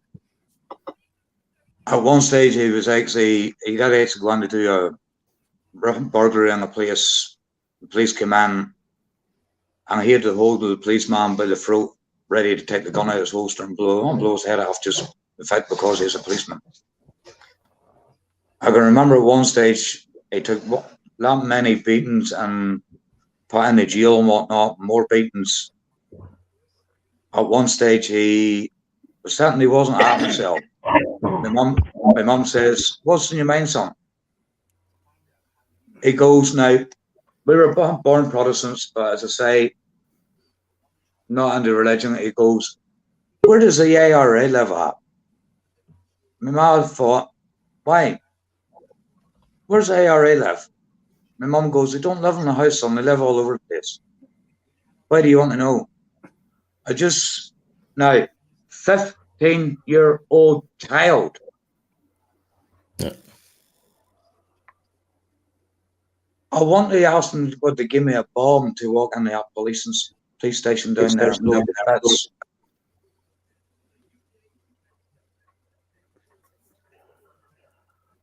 He wanted to go in and blow himself to bits and take as many policemen out as possible at 15 years old with the amount of beatings and the way they turned him into a monster. But he was still never harming old people, a kid, and people in this town loved him because he protected them. And the police over here don't see what's happened in America. Our police have adopted a lot of American tactics, yes, etc. Now, over there now, it got to the point where the public are taking reprisals and ambushing the police. Now, they can see that happening, but they can't see that's the way they're pushing people over here. Can I ask Dan if the sound stopped now?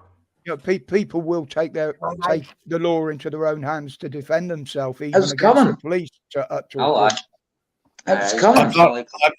I can't hear any background noise now, Bobby. It was just that water maker playing up. Right, no, I can't hear it now.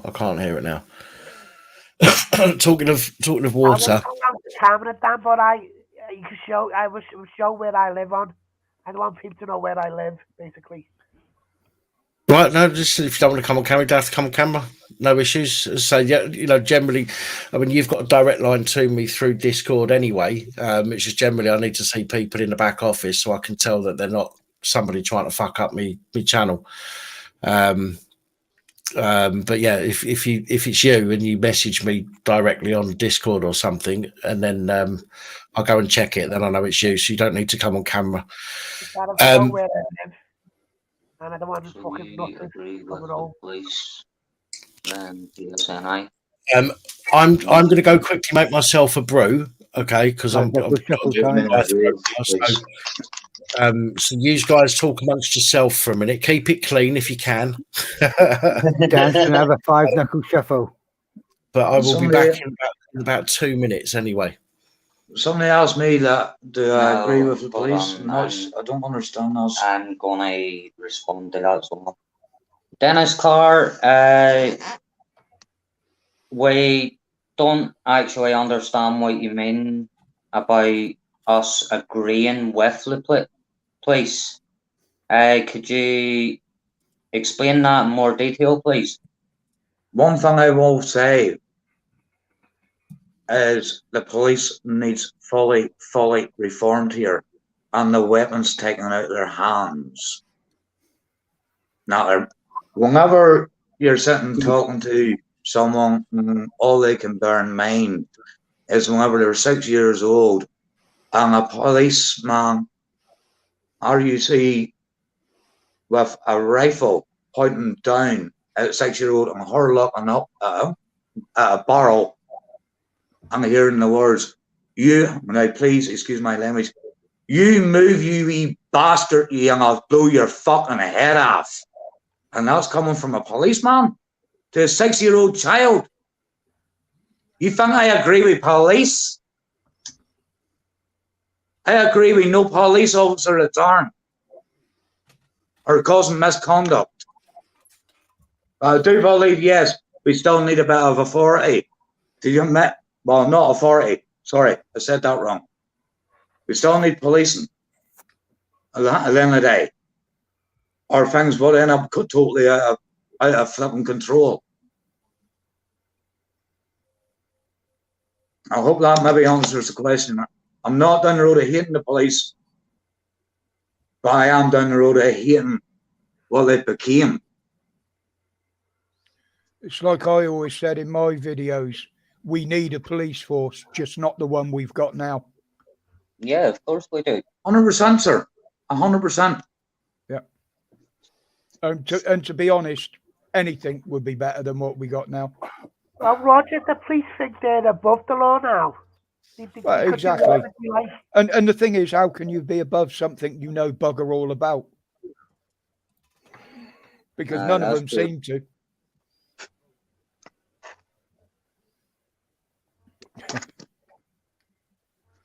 That is 100% true. So the small village I grew up in, I remember going to primary school and coming back and not being able to get home because where I lived at, the house I grew up in was in the middle of a small village with a small police station, which every other week was blew up by the INLA, sorry. Or either that or there's policemen getting shot dead and around that area of that village. I can remember a shopkeeper coming down one night to help somebody that was pretending to have a kid that wasn't well. So Hollister Horn, shopkeeper, decided to go out his way, come down, get some tablets for them. The man opened his front door and I ended up with a bullet between his eyes, and that man was all he was a shopkeeper, a working man. There's a lot of things I do remember from the troubles here and whatnot. Weren't nice. The RUC, yeah, the police would have had a job back then, without a doubt. But for what I've seen from one particular policeman here, taking bribes to smuggling diesel And I know for a fact he's abused children because one of my ex-partners told me about him whenever she was about 15 years old, getting pinned up against a wall in a youth club, and this policeman putting his hands down her pants and whatnot. That's the type of these thugs. And I don't see a good one.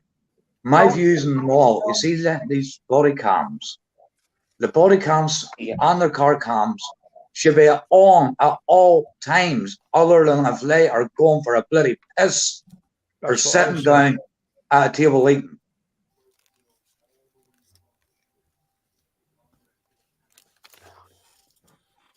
That's exactly what I said earlier on. They should be on when they're on duty. The camera should be on. Yes, and it shouldn't be accessible by the operator. Roger only put it on when they wanted to get put on. Exactly. If they're beating a fella up or some other person, it mysteriously gets turned off. But when they're getting beat up, it gets turned on. Yeah, it's like we've talked about before, that not just the auditors, but normal people. They'll post a video, but they'll only post a bit they want you to see. And that's the way the police do it. They're only ever going to show what they want you to see.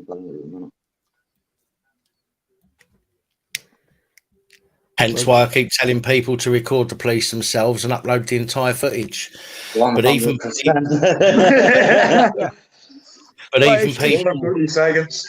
it's like in tomorrow's video. Now, I consider now the IOPC are opening all these old cases and reviewing them, and they're finding a lot of issues.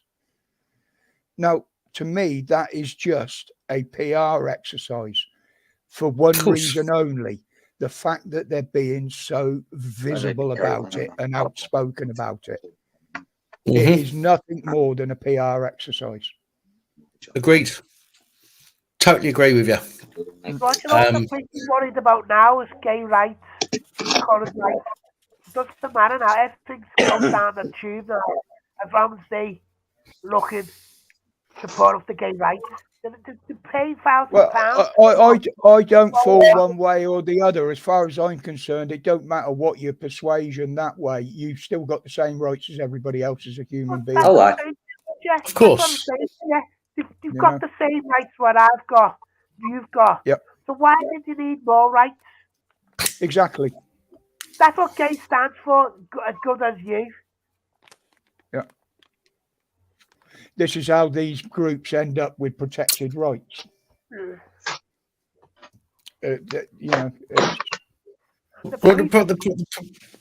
Sorry, I was going to say the problem I find is that all these people that go on about. I mean, I say it all the time. If you've recorded something, upload the full lot.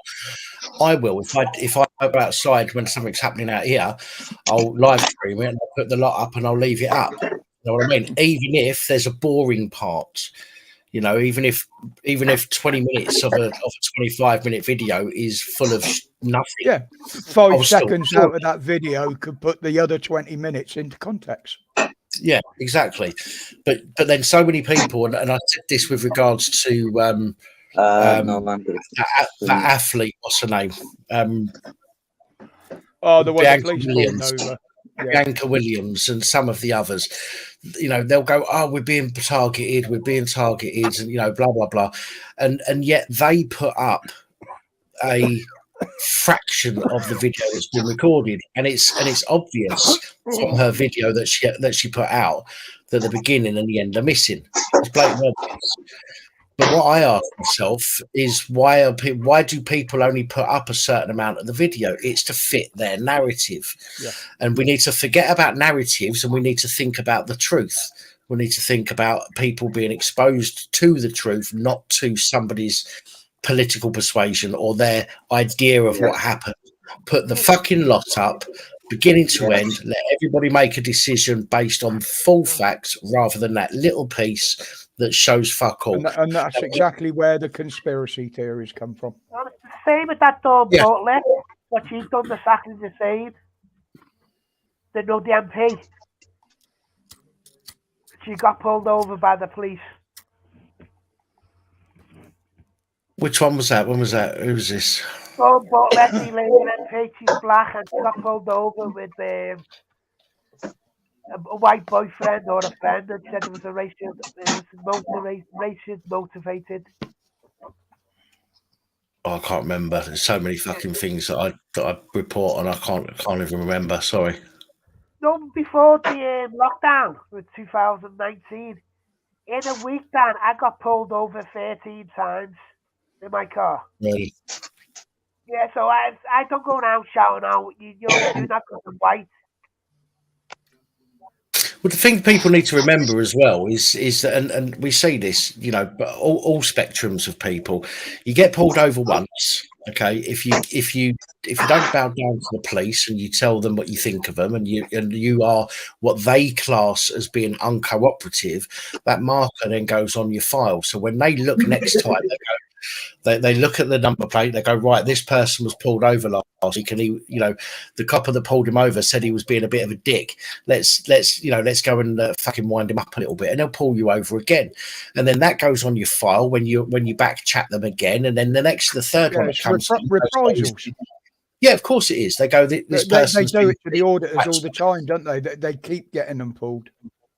They've got a marker, they've got a flag up on that registration. Oh, this guy's an arsehole. Right, yeah, he's an auditor. Right, let's go and harass him then for a bit. Yeah. And they can do it with no particular reason and get away with it. So it doesn't matter who you are. They're only doing that to cause trouble. That's my point of auditors. They only do it to cause trouble. Better to go to the people go. Yeah, but that's the point, Bobby. They don't just do it to auditors. They do it to normal members of the public as well. I can remember when they used to go around the pub car park sticking little fluorescent reflective stickers on the bonnet about 5 millimeters tall.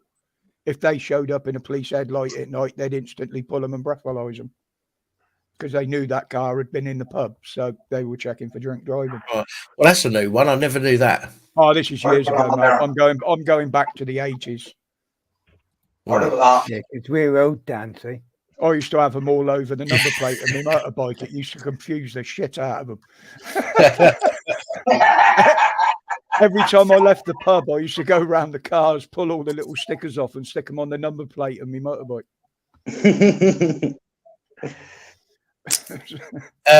Right, hang on a second. I've got somebody asking me a question. Go on, Jack C. Go ahead. Ask your question.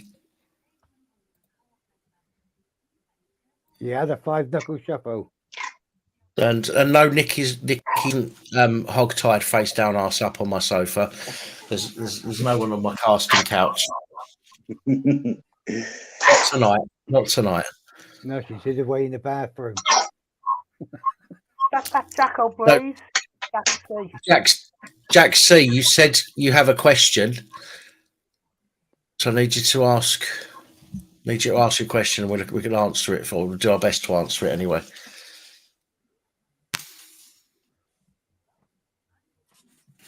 You love the way we all speak, says Karen Jensen. Listen, we just talk. We're just ourselves. We don't pretend to be something we're not on here. Do you know what I mean? Like I could, I could pretend I'm all prim and proper and all the rest of it, and I ain't. I'm nothing like that at all. And that would just be false. And we're no different on here than we are in public. Jack sees me. Yes, my question is, who asked? Then again, what is normal? Is it said on my jacket, normal people scare me? Who asked what?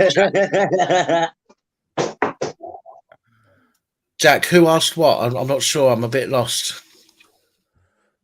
I'm trying to work that one out myself, down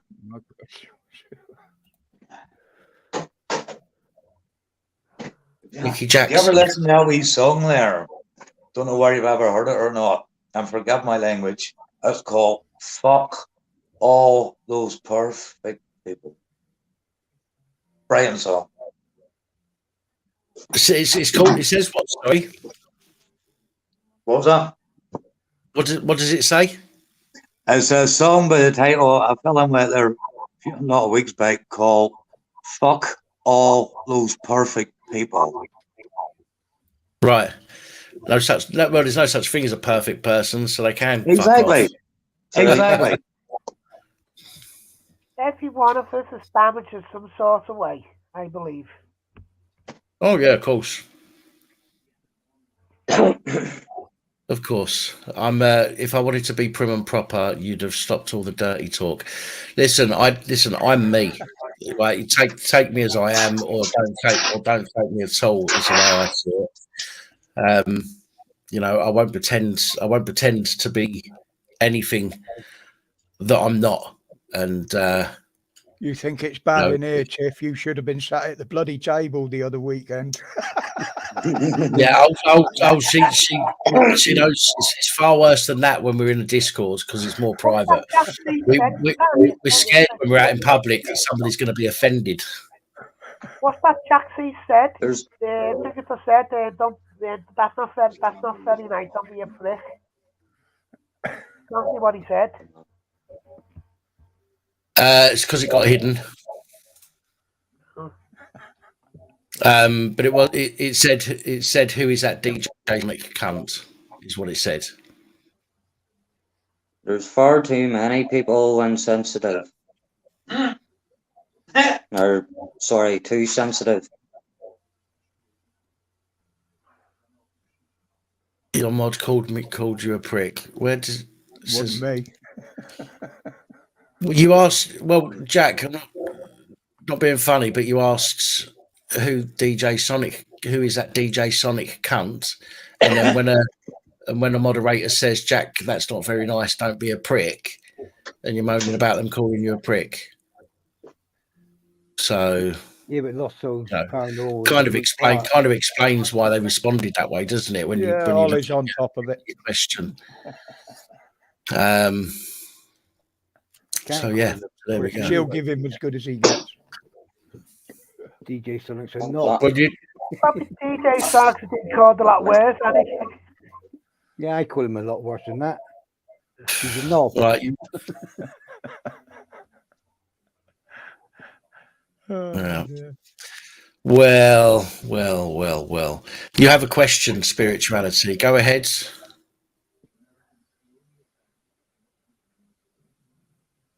Karen choked on that one. Sorry, should have warned you in advance. Sorry.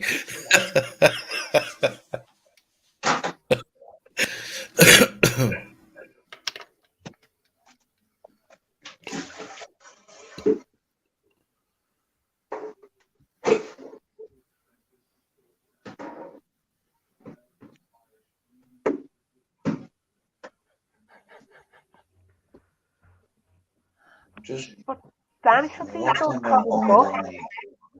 You know what I mean? It's like, if you can't take it, get out the kitchen. How to handle rude and authoritarian coppers. First things first is get your camera out.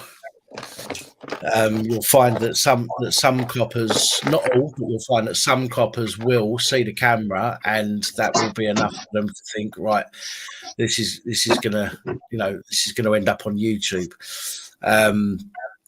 Although it won't matter to a lot of them, some of them will treat you slightly differently when they see you recording. Remember, you haven't got to talk to the police. You're under absolutely no obligation ever to talk to the police unless, well, ever, to be honest. Even if you've been arrested, one of the first things they say when you're arrested is you do not have to say anything. So if a copper is being a twat, just ignore them. Just don't respond. Even when they ask, excuse me, can I have a word? As soon as you say one word to them, you're consenting to a conversation, to an interaction. Yes. So just ignore them. Don't say a word, you haven't entered into anything. Walk away. So if a copper comes up to you in the street and you've done nothing wrong, especially if you've done nothing wrong, and says, excuse me, you have a word, and you just carry on walking. Okay, but then what they might try and do is they might try and put their hand on you to stop you from walking away. If they do, that's assault. All right, it's assault and battery if they put their hand on you. Okay, so I personally would suggest just keep walking just completely ignore them, keep walking. If they then have to put their hand on that's assault and battery, and they can literally only do that. That Jack C post me a copy. Jack C, behave yourself, Jack. Yeah, right. Believe it or not, Danny, what? I was actually come home one night. I was away out. Outside to the fan stand, and there might be some weird noises coming through. I smoking a cigar. All right. Sorry, go on.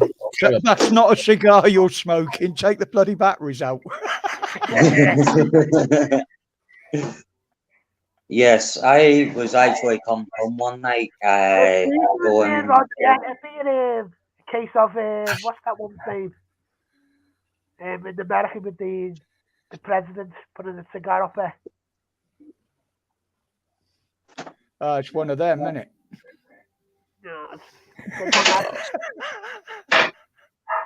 No idea. Right, go on, carry on. Sorry. I was going to my girlfriend's one night. I was just picked up food and whatnot. I was walking down the street and this cop car drove by me. So I always watch behind me to see what way they're turning, to see if they're going to end up pulling me. Yeah. So that's what I done as normal. And the next, I seen them coming up round the bend. So I got my phone out, got it ready to roll, and went live. The next thing, the cop spoke to me after jumping out of the car. No body cam on, no nothing. So I decided, just keep walking. Don't say a thing, just keep walking. Yeah, get you like you do. You get your when you see a cop, you get your phone out, and I know that because there's so many videos that you put up on your Facebook page, which is exactly, as I said, exactly what you need to do. Get your phone out, keep walking. You don't need to engage.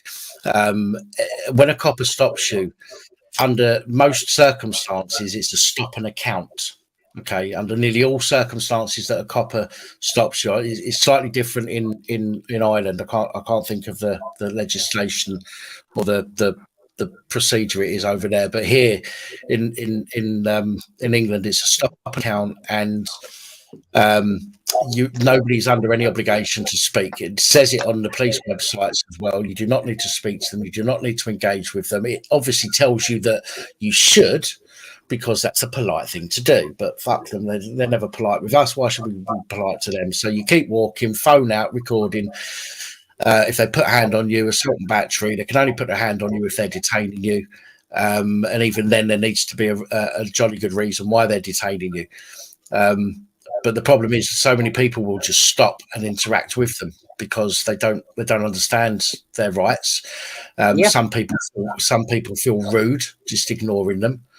But what I say is, you can feel rude for ignoring them, or you can be, you can be potentially jumped on, beaten, assaulted, put in a cell, stitched up on charges or whatever. And it's horrible that we have to talk this way about them because it's the police and they should be on our side. But the other one they use now is, no, you're not detained, but if you walk away, you'll be arrested. What the hell does that mean? That's illegal. That's illegal. That's assault in itself because that's a threat of an immediate violence. Yeah. So they absolutely shouldn't be using that. If you're not detained, you walk away. If they then put hands on you, yes, the chances are you're going to get nicked. But the more times they wrongfully arrest people and people turn around and sue them for it, the more chance we've got of having this shit stopped. Yeah. And I know nobody wants to have their time taken up. Nobody wants to have their time being taken up by the police, sitting down a police cell or whatnot. But the problem is that this is what they use to their advantage. They use that fact that you don't want to be in a police cell to coerce. It doesn't cost anything to make a complaint. You can always charge them for your wasted time as well. So they get paid either way, don't they? At the end of the day, they get paid either way, which is why they don't give a shit. But we need to have that similar mindset of, well, fuck it. If you know, when I got nicked here in Liverpool 3.5 years ago, I would have sat in the police station for 24 hours, not giving them any details at all. But I had to give them the details because I had 2 dogs here, and I couldn't leave them for that amount of time. If I didn't have the dogs, I mean, I've got the cat now. Cat can look after itself for a couple of days if need be. Dogs couldn't. So I literally had to get back here. So I had to give them my details, which, you know, I'm gutted about, but such is life.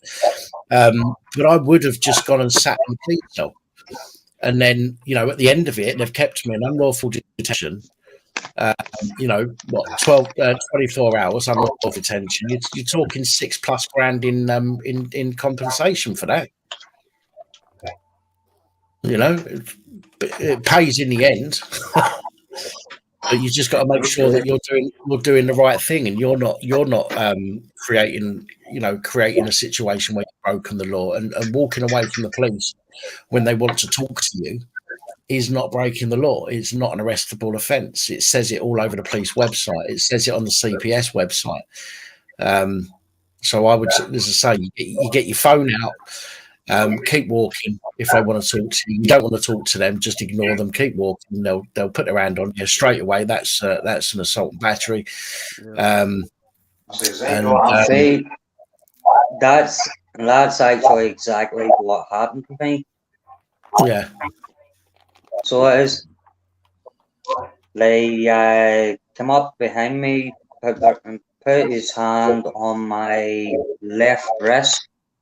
Yeah. And him putting his hand on my left wrist, that caused the reaction from myself. Yeah, yeah. Well, you're perfectly, you know, if they put hands on you for no reason, you're perfectly entitled to defend yourself.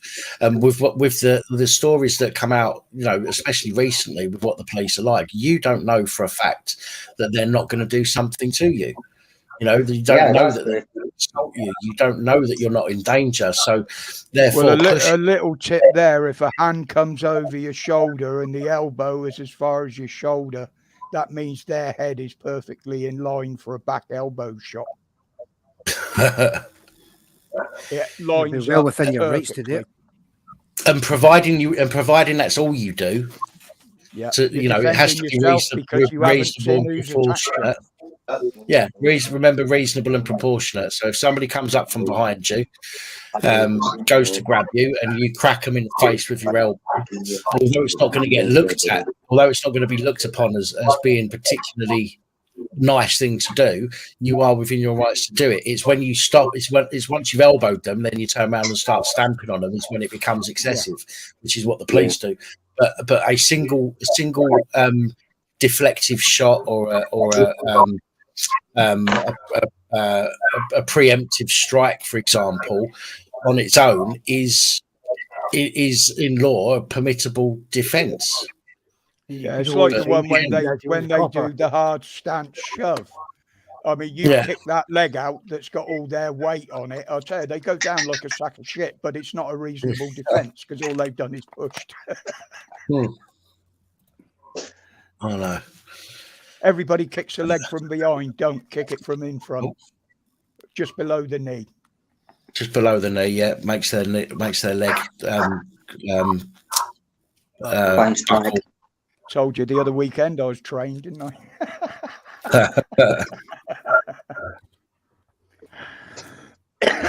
I know all the tricks. Right. Well, listen, guys. I said it earlier, and I know people want me to stay on for longer, but I genuinely need to get a reasonable amount of sleep tonight because I've had late nights every day this week, and I do like being on. I do like being on here and chatting to you all, but I genuinely I need got to a hectic week ahead getting ready for this trip up north. So. No worries. Off on Tuesday. PS and I abusing their powers. Thanks for jumping on. It's nice to see you both. No, thank you for having us on, sir. Lovely to No, meet you're more than welcome. More than welcome. And yeah, we'll have a chat at some point during the week because you said you want to speak to me. So we'll have a chat at some point during the week. Yeah. Your StreamYard keeps freezing your end as well, Dan, now as well. Oh, is it? It's been doing it a while on and off. Oh, has it been? It's not been affecting the sound, is it? No, just video. Okay. But yeah, listen, Lost Souls Paranormal has just posted your link again in the comments, Pierce and I, and hopefully there has been a few people said they've subscribed, so if we can get you some more subscribers on. Thank you very, very much. I'm not entirely sure, but I believe that I saw something the other day that said that YouTube have dropped the amount of subscribers you need to be able to go live stream on your phone from 1,000 to 50. Cool. I might. That's not bad for us. That's wrong. But you've got how many subscribers have you got, Pierce? You've got we have 33 now. Thanks to you. 33 according to the page. Oh, it's showing me 34. So what's that? 16. So you need about 16 subscribers to try it out, which will be great if you're out and about and you can live stream directly to YouTube rather than recording it and uploading it. And you can always you can live stream from a laptop with subscribers. The problem is the boys often get pulled up when they're out and about. So if it is a case of just 50 subscribers now, then laughing your arse off. And remember, you can always download those videos afterwards from your YouTube and then upload it to your Facebook page. But or film it and send it to a cloud. Or that, yeah. But if you've got the option, then it'll be even better. So hopefully, I don't know if we can get anybody else. Another good one is put a lock on your phone as well, so if they take it off you, they can't shut it down or access it. So if there's anybody else out there that has, if there's on what type of phone that is. If there's anybody else out there that hasn't yet gone and subscribed to Pierce and I Abusing Their Powers, Holly just put a link in the comments. Go and check them out. Really, I can't thank you all enough. Each and every one of you, Danny, Mum, from the bottom of my heart and soul, Mum, for what you've done for us, including my Noah Donahue group. I know there's a big thank you there from Fiona Donahue. I paid other ones for that, even just a wee bit you helped out there, because I helped the petition for them to get the numbers they needed up as well. Excellent. I need to look into that because I've not heard. I know you've posted some bits in the group, but I've not seen anything out there in the mainstream about what's happening yet. So I need to catch up on that from your group. There's been nothing happening. There's no movement still from the police, even although Chief Constable Simon Bryan, Bryan or Byrne. I'm not too sure. Sample Simon, I call him from Sample Simon. Chaser's Constabulary. Even though he came out, I promise this, I promise that. Still, wipe my bloody arse.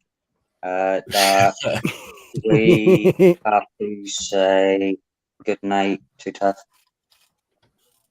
Tiff, do you have a really good night from him? The ugly one. I'm the better looking one out of the two.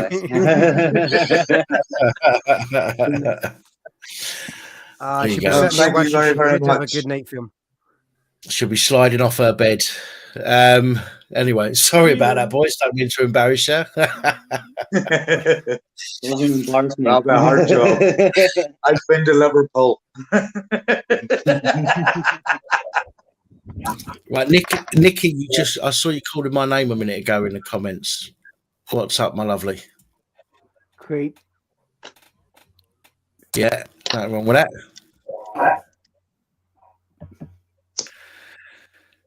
Thank you, Mr. PC.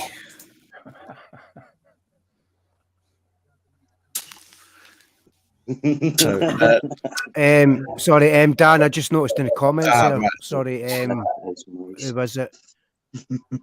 Crafts and other stuff is asking if you could please reply to her WhatsApp message.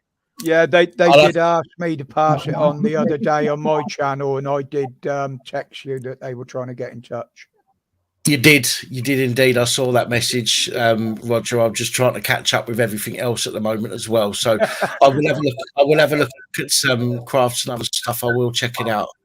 Yeah, that's why I didn't bother contacting you, other than just dropping that text to you. Like, no worries. Where are you, Karen Jensen? Can we do this again soon? We do this practically every Sunday. Every Sunday, same channel. Around 8 o'clock. We don't have a plan of what to talk about. It just runs fluidly, and we talk about whatever anybody wants to talk about. So, this take control of the vertical. We take control of the horizontal. We control your Wi-Fi for the evening. We talk about anything, whether it's related to the police or not. And we get a lot of people that just want to come and talk because they're on their own, or they're lonely, or especially during the lockdown and all that kind of stuff. But we will talk about absolutely anything on this channel. So most of the time it turns into something lewd and disgusting. But that's just the way it is. Thank you, Spirituality. Wants a farewell from you guys. What was that? Sorry? Tiffany Lewis wants a goodbye from you. Oh, she's not having another one. Fucking, she can pay for another one. Yeah, she hasn't finished yet. I'm just waiting on the Irish food on his. Taff, just come on over. The Craig's going all night, even though I have to go to work. So the Craig's still going. I'm just thinking of the Ronnie sketch. I'm just waiting on the Irish accent. And it's like a night from me, and it's like a night from him. The only one way you'll ever get us both doing it together, and it always ends ACAB. I'm sorry, but that's the only way. Oh, bastards. I don't know what way you call it. I know it's father and son, little large. There's the two Ronnies, but you know what? You still have to give it a young face. Steptoe son. That's the one. We're getting there. I can live with that. Around. You dirty old man. Right. All right then, guys. Let's call it there anyway. I'll get myself to bed. Thank you very, very much again. Thank you for jumping on. Nice to see you both say again. Good night to everybody and everybody in the chat. Say everybody, good night, and stay safe. That's good night for him. That's good night for me. And ACAB. Yeah. Night, guys. Take it easy, guys. Good luck. Ta-ra, mate. Ta-ra now. God bless the UK. Thank you for jumping on. I'm not sure if you've fallen asleep or not. You might have done. Yeah. But either way, thank you for jumping on. Lucifer, nice to see you again. I did get links to those videos. I did look at a couple of them. I haven't looked at them all yet. Again, trying to catch up with the week that I've taken off, and to try and get the videos out tomorrow and stuff. I'll let you know, right? I'm using iTube Go. I've registered it, and it got all your videos, the whole folder full, down in one go in 4 hours. Cool. I've got none of your business. You've robbed all my fucking videos. Yeah, I've dropped them all, even the live. I've got them all. No worries. No worries. Who have I got downloaded? So those of you that were drinking, hope you can remember the words you were speaking. Yeah, I've got Pinaki down, Audit and Britain down, Marty Blackburn, and none of your business down, loaded. I got loads of video to edit now. Yeah, but the thing is, everybody else you've downloaded, all of theirs combined doesn't match the amount of videos I've got. I know, but I'm going to be honest, I was too busy having fun to do any filming. I just turned my camera on before we got out of the cabin. That was it. Well, like I said, the reason I didn't do the live stream while I was there is because I didn't want people spending. I know there was loads of people that were saying, "We'll buy you a drink, give us a number," and I didn't want people spending their money. You know, some people we had enough there. Like I said, Dan, some people spend the spare money on some memory for your computer, you knob. You need more. Well, I need more than just some memory. I've got to sort the whole fucking thing out. It's pissing me off. But I didn't want people spending money when we already had money that people had donated from the Crinkle Fund. And that literally lasted all night. I was well shocked. But thank you to everybody that was able to attend. Thank you to everybody that wished me happy birthday last week. And even though you weren't able to turn up, I appreciate every single one of you anyway for being a part of the community on the channel. And the channel simply wouldn't be what it is without you guys. So thank you. And with that in mind, thank you for starting it, man, for setting up. Yeah. Just blame Merseyside Police for that. They can buy the next round of drinks for us then, eh? Yeah. Well, that's fair because I blame you for me starting my channel. Well, I'm normally to blame for something. All right, guys. Thanks again to everyone in the comments. Thank you to the moderators and everybody else. And some of you will catch up with shortly, and some of you will catch up with tomorrow. What are you doing now, Santa?